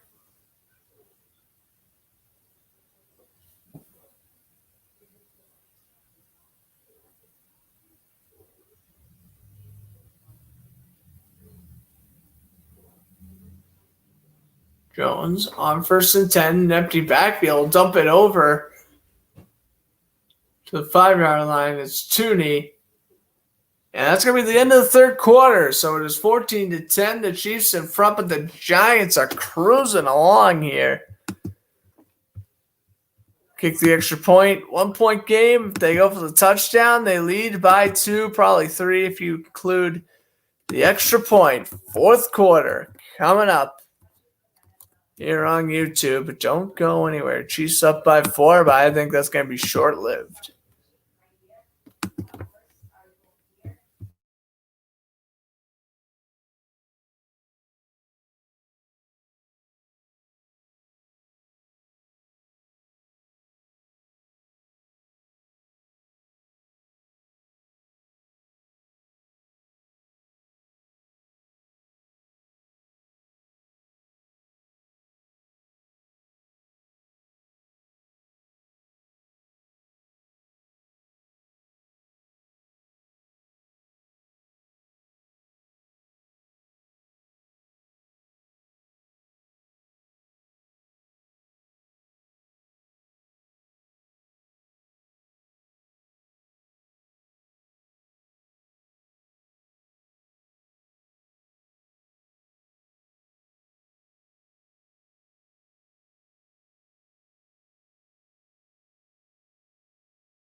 All right, so second down and 4, Giants.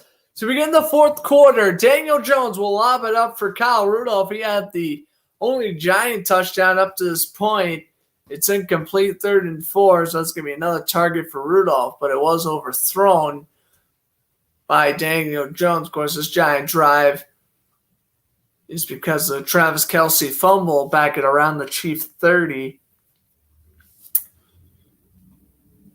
It's just time to go for it. They have 45% touchdown percentage. That was worse than the NFL last year.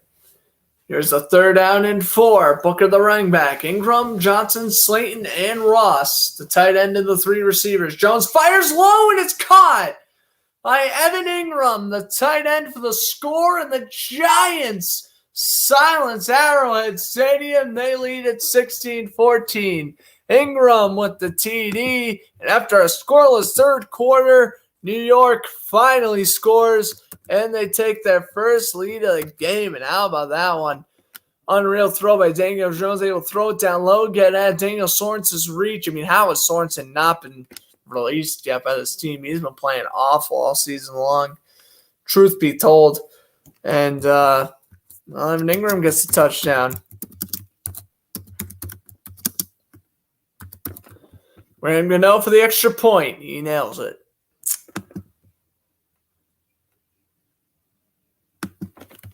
It's Evan Ingram with the touchdown. We had our first touchdown in about an hour 20 of stream time. Oh my God. I was about to say, we did not have a singular point in the third quarter, and I was like going stir crazy here. We do have a flag. That's on the extra point, so the touchdown's still going to count. It's legal formation on the Chiefs. So the kick is good, 17-14. 7 seconds into the quarter, so fourth quarter again underway, and it begins with a 5-yard touchdown from Jones to Ingram, giving the Giants a 17-14 lead. How about that?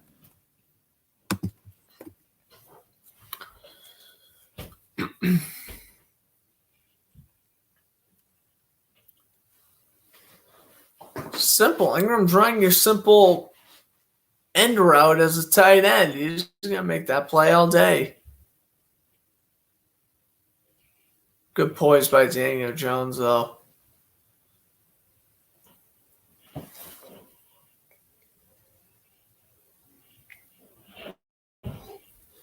Travis Kelce can only look on from the bench. Obviously not happy with himself for allowing that fumble. So New York is in the lead. The Giants, despite being 2-5 and the Chiefs being 3-4, this will still be considered a pretty major upset. I mean, this was my prediction. Kansas City wins in a close game. And I'll say if Kansas City ends up winning this game 21-17 or 24-21, like I really wouldn't be that surprised. 24-20, I guess, with the Giants just making the extra point. But really, it wouldn't surprise me. I'm going to put Kelce in motion. I still think Kansas City's going to win the game. But yeah, I'm not surprised it's going to be a one-possession one. The Giants' defense is actually pretty good. Another flag. There have been about, not even exaggerating, probably 15 flags tonight. Look at the skill position. The Giants have been injured. Of course, they're without Barkley. They're without Kenny Golladay. Tooney and Shepard were playing through injuries. They got re-injured tonight, and Dante Pettis got hurt because he took a helmet to the head while trying to return a punt back in the second quarter. They're going to call holding on receiver Byron Pringle there. And now it looks like they have Tooney going off to the locker room holding his left hand. So Giants offense is absolutely decimated. They're down to John Ross and Colin Johnson as their main 2 receivers, yet they lead in Arrowhead. And this is because of the offense. The defense is playing well. Only allowed 17 points in the fourth quarter. That's not awful. Here's Williams to the 29. I mean, the Chiefs defense is honestly doing their job. They've stopped the Giants for so long, but now it's time for the Chiefs to stop taking these ridiculous deep throws to Tyreek Hill and work downfield, get the touchdown, get back in the lead here. I mean, yeah, do something different. got to change up the scheming a little bit. And I do feel like the Chiefs have definitely been exposed. The game plan is simple. If they're trailing, they're going to throw deep. In this case, they were winning for the majority of the game. They were still throwing deep. It's just close contests, I think, scare them a little bit. Here's Hill with the catch, and Hill will get the first down. Needs 7, gets 11. So Kansas City will get a first down. Hopefully they'll listen to me. At least if they go down the field and kick the field goal, it's a tie game. Well, that'd be something if this game goes into overtime. I don't think it will, though. I have a feeling this game will end in regulation. Knock on wood. Gotta be honest with you, I don't think I have the stamina to be commentating in overtime period. But Hill has 10 receptions for 75 yards, 48 yards coming after the catch. And more yards after the catch on that previous throw. They fake it to Williams. They're going to dump it over to Williams. And he will pick up 9, maybe 10. I don't know. You're going to jump forward at the last second. And it's either going to be 2nd and inches or 1st and 10. I think they're going to call inches probably on this one. Well, let's take a look again here on the replay. Nice play action by Mahomes. Waiting. And the open of the – you could have probably found Robinson or Pringle. I think that was Pringle in the middle of the field, but in case that was intercepted, you want to take the shot. I don't blame them. They give it a first down, and they'll give it to Williams again. He goes down to the 48-yard line.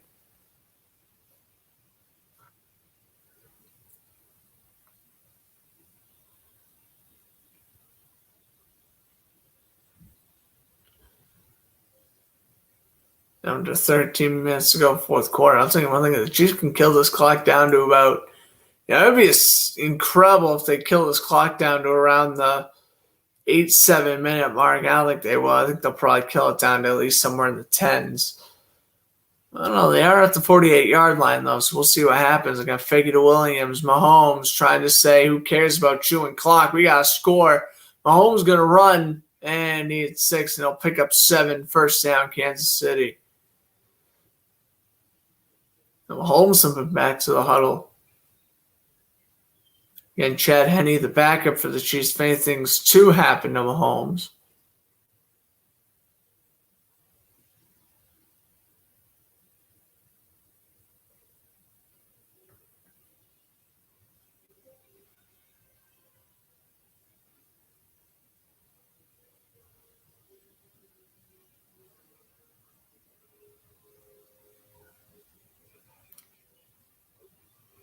Here's Williams up the middle on 1st and 10. He gets stuffed at the line of scrimmage.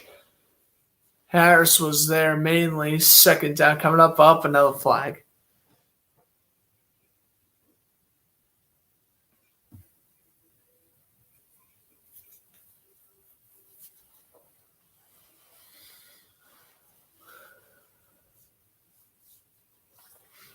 Let's see. This is going to be against the Giants.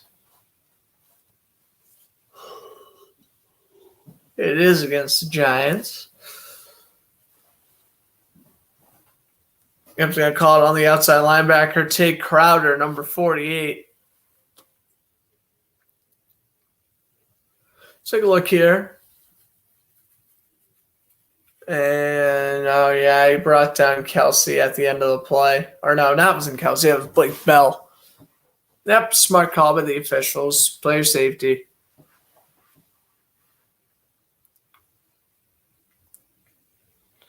11:50 to go in the fourth. Kansas City driving. These penalties stopping the clock, though. So I guess it's good news for the Giants.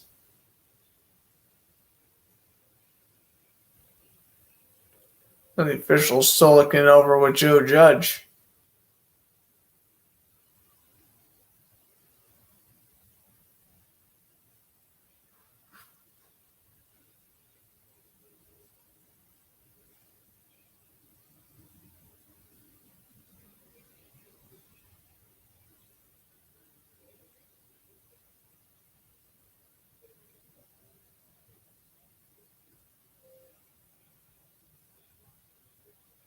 Well, yeah, they called the penalty on Crowder.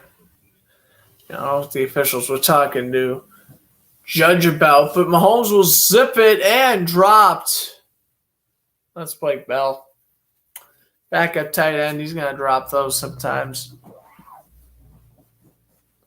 Bell's playing a lot of teams. He's playing the Vikings, the Jaguars, I think the Steelers, the Bills, and he was on the Cowboys last year, and now he's back on the Chiefs.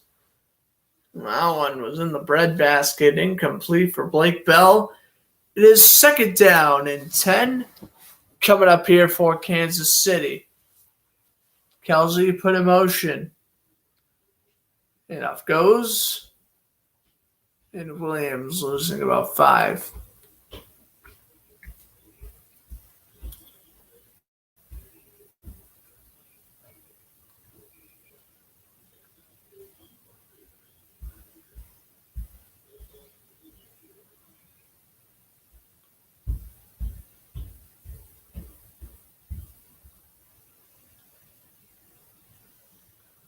We'll place at the 29. 3rd down 11. Mahomes going to step up, fire down the middle, and wide open's Hill. Hill brought down to 13. Kansas City continuing to drive. It is 1st and 10 for the Chiefs. Nice one to Tyreek Hill, and Hardman coming another option, but Hill able to get behind the defense quicker. Closer to Mahomes, and he's able to zip one in there for about a 12-yard completion. Those 12 catches for 94. How is he not in 100 yards yet? I have no idea. Hill in motion. Here's the handoff, and up the middle goes Gore, and he gets 2.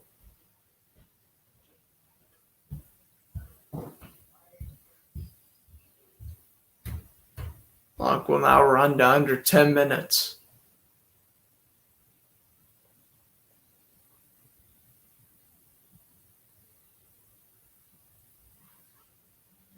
So down 9 after the 1-yard run by Ortiz, or by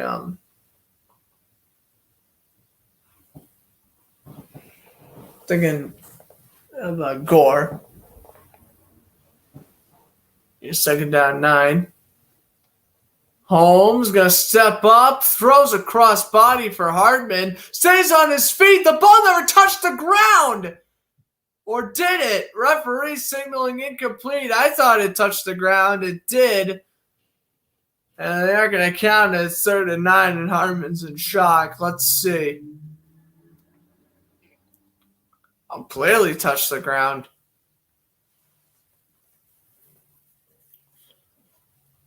Yep. That's going to get called back. Well, I never called it a touchdown. Yep, not going to count. It was close, but they're not going to count that one. So we'll send Hardman back out there for 3rd down and 9. We got John Parrott, the officiating analyst there, but yeah, it's obviously incomplete. Ball clearly hit the ground. I think it even moved on the ground, so definitely the right call there. Now Kansas State's going to burn a timeout to both teams down to 2.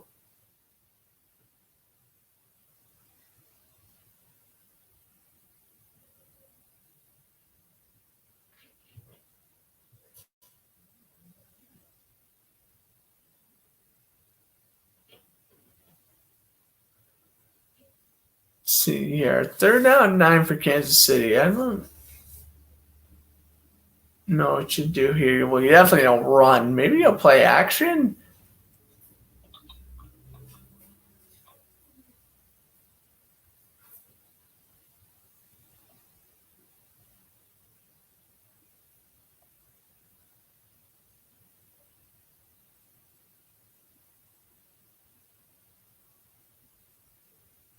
Holmes. Took the snap on 3rd down 9. Mahomes going to step up in the pocket. He pump fakes, and down he goes. He loses the ball. He did. Kansas City falls on top of it, though. Oh, Mahomes with a lost fumble nearly gave that one up, and here comes Kansas City out for the tie. Let's take a look again here. Holmes trying to tuck it away. It was knocked out by Williams. It was really recovered by Blythe, the former Ram. The center making the recovery. But almost a near disaster for Kansas City. So here comes Buckner. For the 9 minutes to go in the quarter. This one's from 36, and it's drilled right down the middle. So we are tied at 17 apiece. Don't go anywhere here on YouTube. Fourth quarter is now tied 17 apiece between the Giants and the Chiefs. Don't go anywhere. Game is going to resume after this.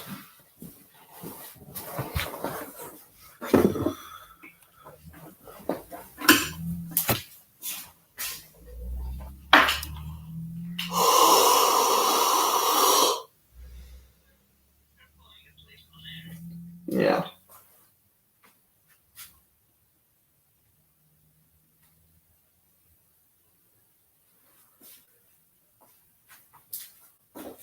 Well, I'm waking myself up, though.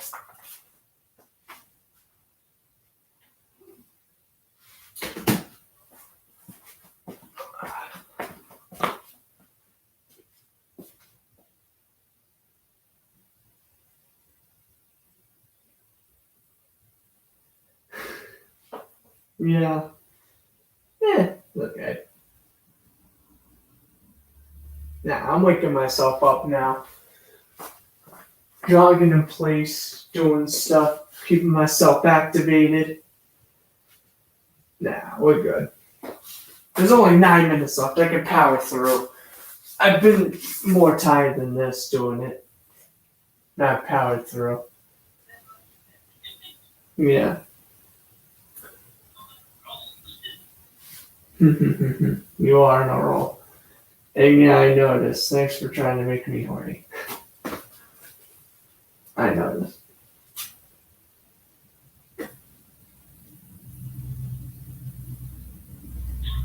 Oh my god. What?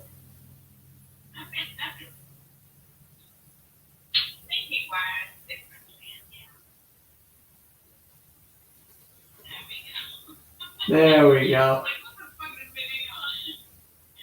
You need to wear the glasses. Oh yeah, now I feel much more awake. I had to just jump around for a few seconds. Oh, we're back.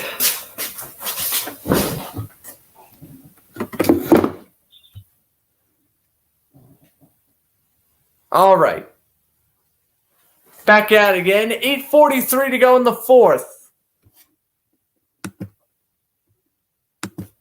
Everyone's been enjoying the broadcast, and a kickoff return that goes out to the 18-yard line. Brought down on the play by number 44 of Kansas City, which was Dorn O'Daniel.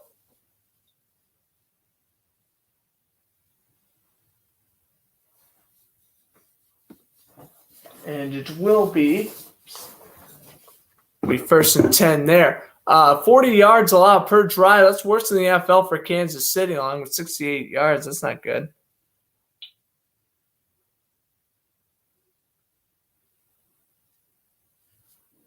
So here is ball placed at the 18, first and 10. Jones faking it to Booker.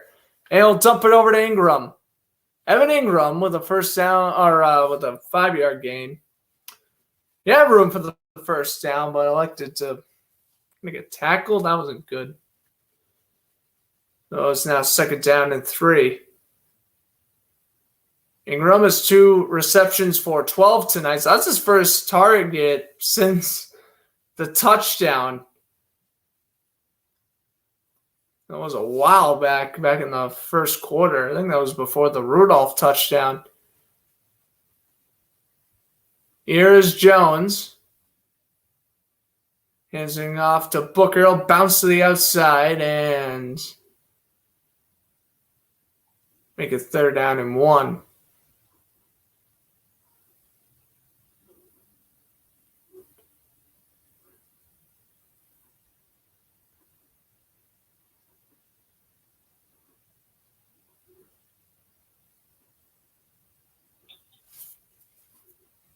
They're now 1 here for Kansas City. See what the defense can do here. Jones. Fake it to Booker. He'll dump it over, and that's a first down. It's still going. Look at that. To the 44, it's Elijah Penny.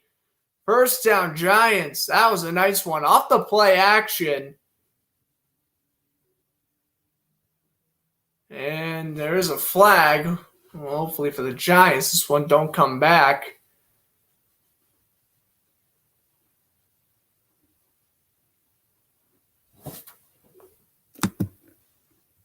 Let's see. Oh, it's going to be against the Giants, whatever it was. It's going to be taunting on Elijah Penny. So that actually means first down's going to count. Of course, taunting's after the play. So they're going to count this. But they're going to definitely lose some yardage thanks to the penalty.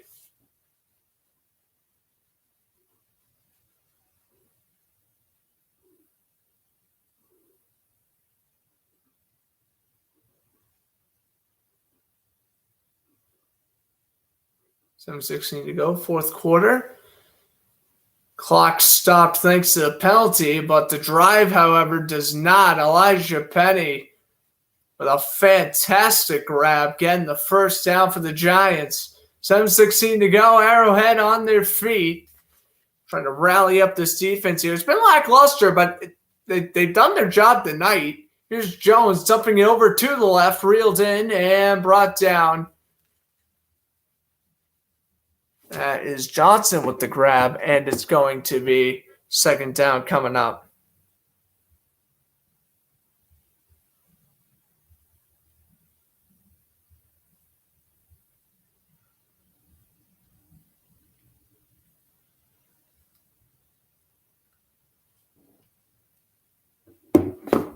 So now here is a second down and 6. Jones. The handoff to Booker, lowering the shoulder and brought down after a yard. It's going to be third down and 5. Now under 6.5 to go.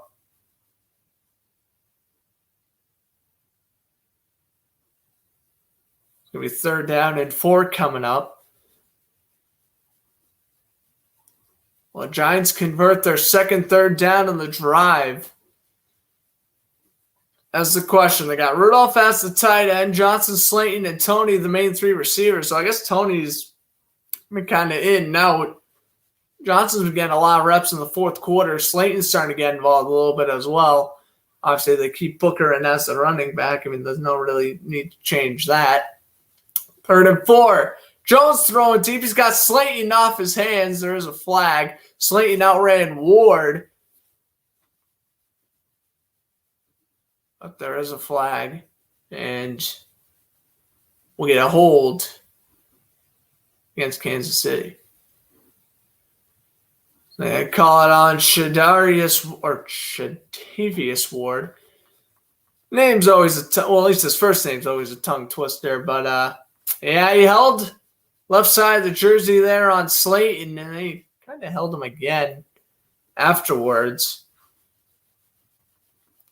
He's averaging 7.6 a game penalty-wise. That's 16th most in the NFL. We got Johnson and Slayton as 2 receivers, 2 tight ends set with Smith and Rudolph. So no Ingram after catching that pretty huge play back earlier on this drive. They're going to fake it to Booker. Jones will toss over to Booker, and he goes nowhere. Only a gain of 2. Second and 8 coming up.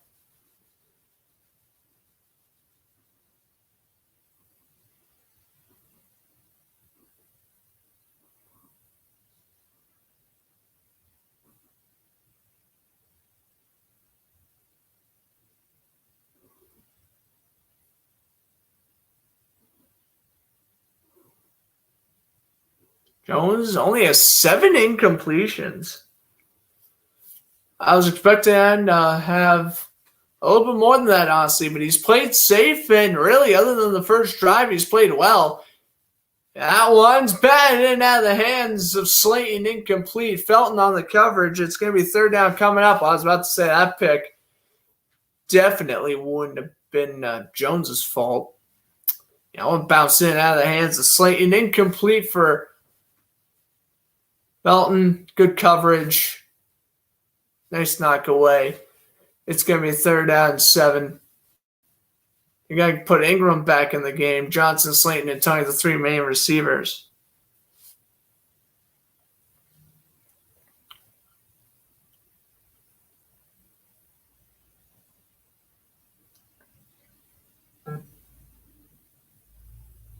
Jones going to step up, roll out, and dropped by Booker. It's going to be incomplete. 4th and 7.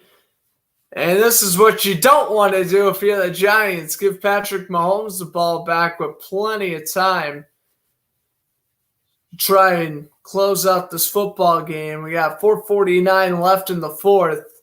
That'd be nuts if we end to overtime here.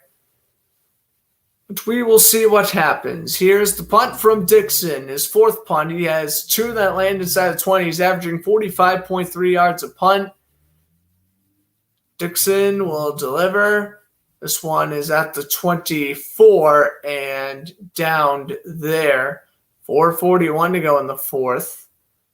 And we're going to head to commercial break. There's a flag down.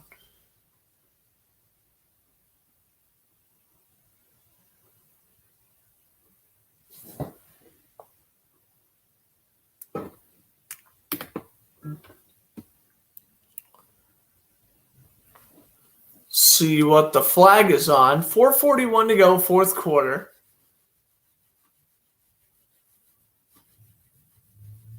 And this one is going to be on the Giants, it looks like. 1st down.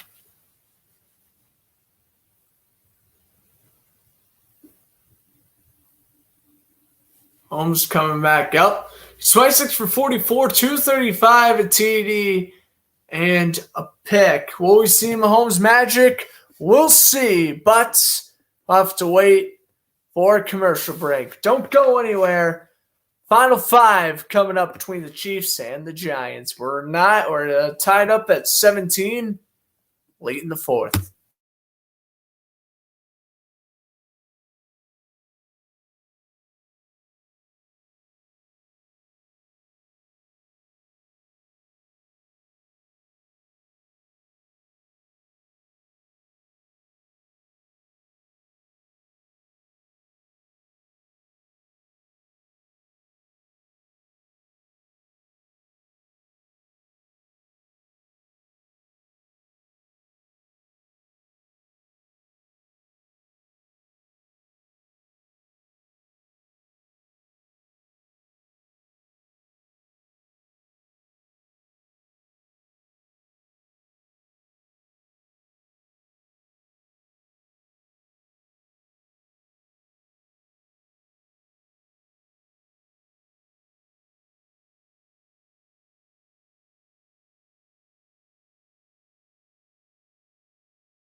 We are back. 4:41 to go in regulation, even at 17 apiece. The 2-5 Giants and the 3-4 Chiefs. Last time these two teams played, it was the Giants winning 12-9 in overtime back in 2017. We'll see if we'll go to overtime or not here tonight. Mahomes will spin, throw, drop by Kelce. What an awful night he's having. Travis Kelce is not having himself a day. He honestly hasn't looked like himself all game, especially on the sideline. He looks kind of concerned, and then he's been dropping quite a bit of those. We're going to call Orlando Brown Jr. for the hold, the former Pro Bowl right tackle for the Ravens there. Of course, was acquired by Kansas City this offseason. It's 12 penalties for 103 yards. Giants have 8 penalties for 68. So, yeah, this game has not been kind in the penalty department. Here's Hardman put in motion. Mahomes going to roll out, throw out of bounds into the Giants bench. It's going to be 2nd and 20 for Robinson.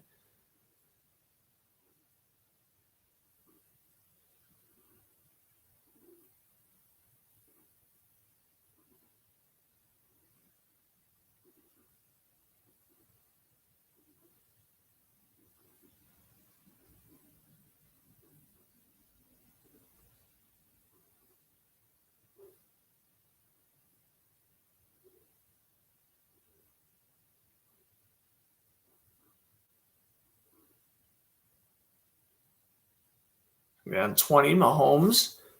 Williams in there as the pick! Flag is down. Williams was the running back, was what I was trying to say. Mahomes trying to zip it in there. It's Darnay Holmes with the interception.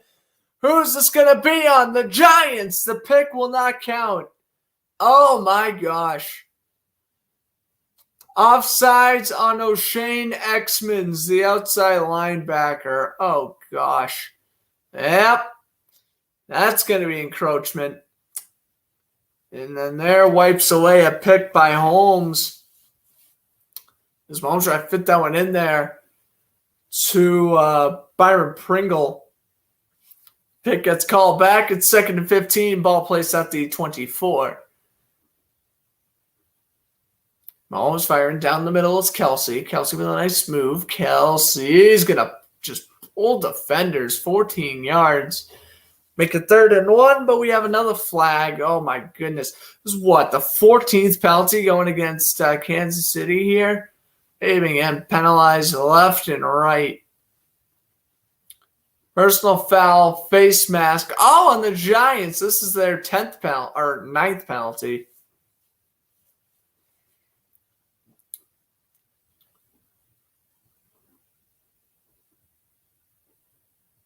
Face mask going to be on Logan Ryan, I believe. Yeah, Tate Crowder trying to strip the ball. Logan Ryan, though, making contact with the helmet. Same thing with Crowder. They both kind of did. So it's going to be 1st down for Kansas City at the 46. Well, Chiefs may want to slow this down here. Don't really want to give the Giants another shot on offense. Here's the handoff to Williams. Williams will get to the 39, so a gain of 7. It's going to be 2nd down and 3. Here's 4 minutes to go in the 4th. And, yeah, the Chiefs are probably going to start to just chew off clock here, as they should. Again, another 1st down. They're well inside Buckner field goal range. Just run out the clock. At least take it down to the 2-minute warning at the rate you're going.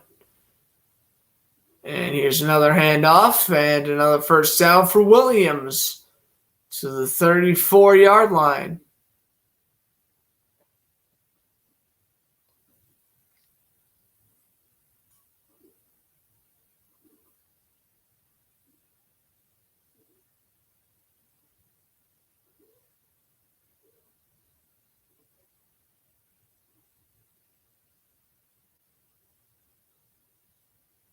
Timeout. Yeah, that's probably smart. The Giants are going to call a timeout here. I mean, listen, if you think about it, you really can't stop the clock until the 2-minute warning. So you're kind of going to have to use timeout so you can kind of, make sure the Chiefs don't run a bunch of offensive snaps maybe.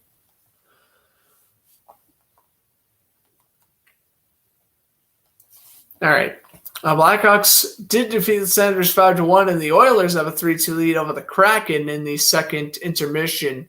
And the Thunder beat the Clippers 31-16 9 minutes ago, second quarter there. The Grizzlies beat the Nuggets 106-97, and the Magic beat the Timberwolves 115-97. Here's Hardman.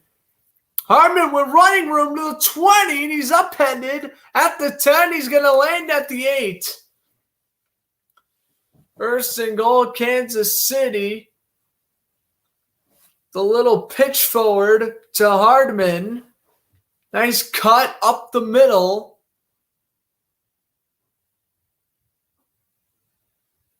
Yeah, he's brought down at the 8-yard line. Hardman has 6 receptions for 72 yards tonight, 77 yards after the catch. Yeah, he has been tackled for a loss of yardage a couple of times. Here is Mahomes. We're going to put Hill in motion. And up goes Williams. Brought down, second and goal.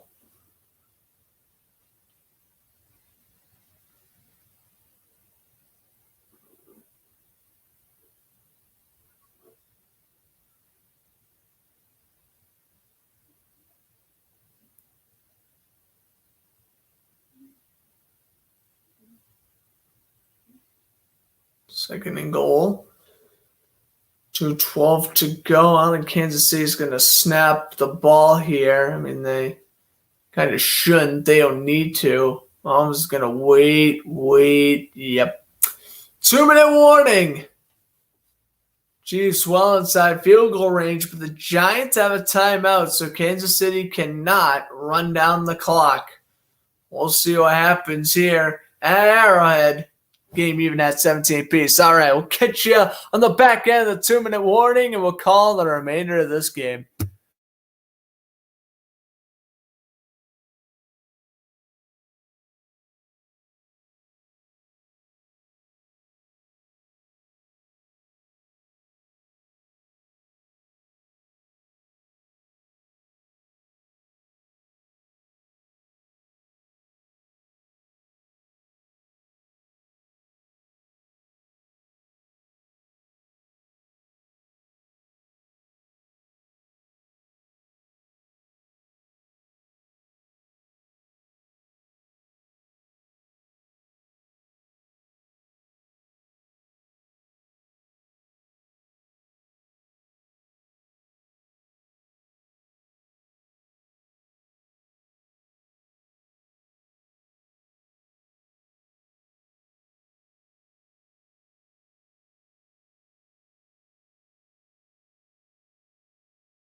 All right, Chiefs in the red zone tonight. 5th possession. They have 2 touchdowns and a field goal.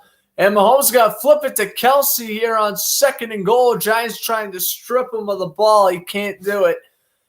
3rd and goal coming up. And I think no matter what you look at it, unless the Giants get penalized here, Giants are going to use their last timeout.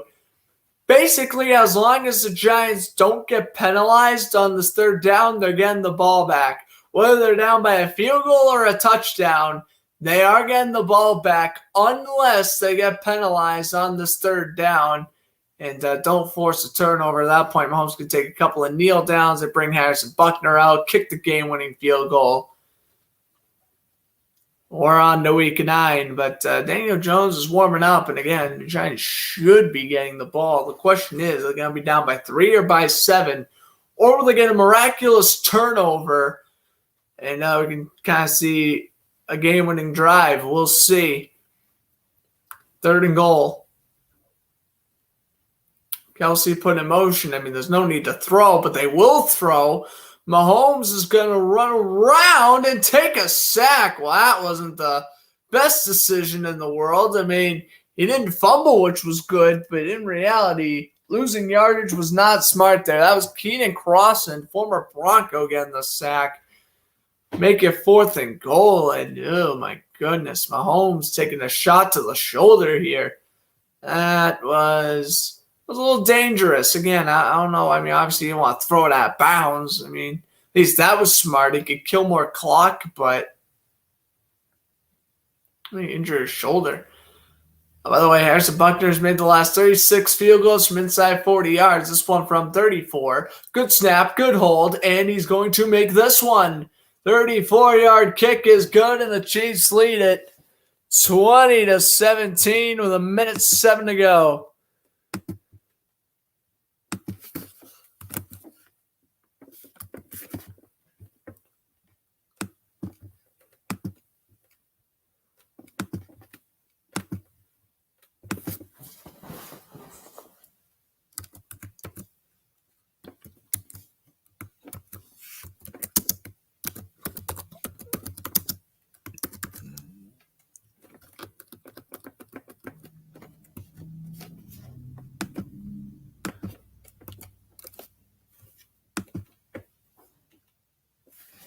What's his name? Butker. Okay.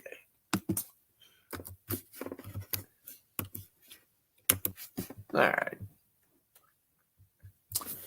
That's the game-winning field goal. I might get screen clipped. We will see. All right. 7 to go. Townsend to kick it off. So, yeah, as long as the Giants didn't commit a penalty in that 3rd or 4th down, they were getting the ball back. Giants got no timeouts. They do have them at 7. You could obviously spike or get out of bounds to stop the clock. Will the Giants force overtime? Will they take the win? Oh, we have questions to be answered here. Here's the touchback. Giants take it at the 25. He has 3 career game-winning drives in the 4th quarter overtime. Those are all on the road. I think 2 are against the football team. And then the 3rd one would be his NFL debut against the Buccaneers. So his last game-winning drive was literally last year, like week 7 of last year. That is awful. Anyway, 1st and 10 for the Giants. Ball placed at 25. Jones going to step up in the pocket. He's going to roll out, reeled in, and getting a gain to 2. Ingram, getting the catch. 2nd down, coming up. Well, they're getting Gano ready. You're along with 63 yards. That was back in 2018 with the Panthers. He made that field goal to win a game against the Giants, shockingly enough. And 2nd down, 7 coming up. Boy, I bet the Panthers do wish they still had Graham Gano. Jones. Stepping up, down he goes. Good sack. Chris Jones back at the 18. That's going to chew up a lot of clock for the Giants. Oh, we zoom in on Giant fan face. Yep, he's looking quite devastated. 3rd down and 15. Jones in shotgun. Taking the snap. Getting hit by Frank Clark. Dropped by Ingram. 4th and 15. Here it is. Here's your ball game. No timeouts, absolutely destroyed this drive.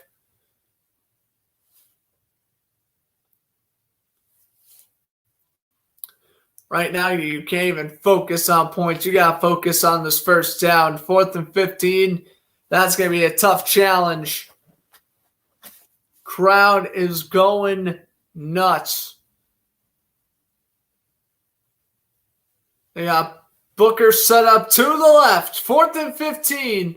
Low snap. Jones can't avoid the sack. Oh, he does. He's going to pitch it to the lineman, and he's down.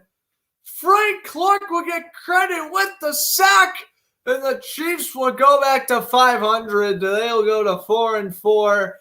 Giants drop to 2-6, and they'll drop to last in the East. The NFC East. They're back in last place because Washington beat them in week 2. While Jones trying to step up. Clark getting the sack there. And there was actually a fumble. I think he tried to lateral it to his lineman. No, that wasn't going to work. And with 25 seconds to go, Mahomes will take a kneel down, and that'll be the conclusion of the broadcast. Hope everyone enjoyed it. I'm Grant Fluff from Fletcher Sports Zone saying enjoy the rest of your evening. There's the final kneel down. Chiefs win it 20-17. And again, they go to 4-4. That is now tied with the Broncos for 3rd place in the division. And the Giants are up to 2-6, tied for Washington in last place in the NFC East.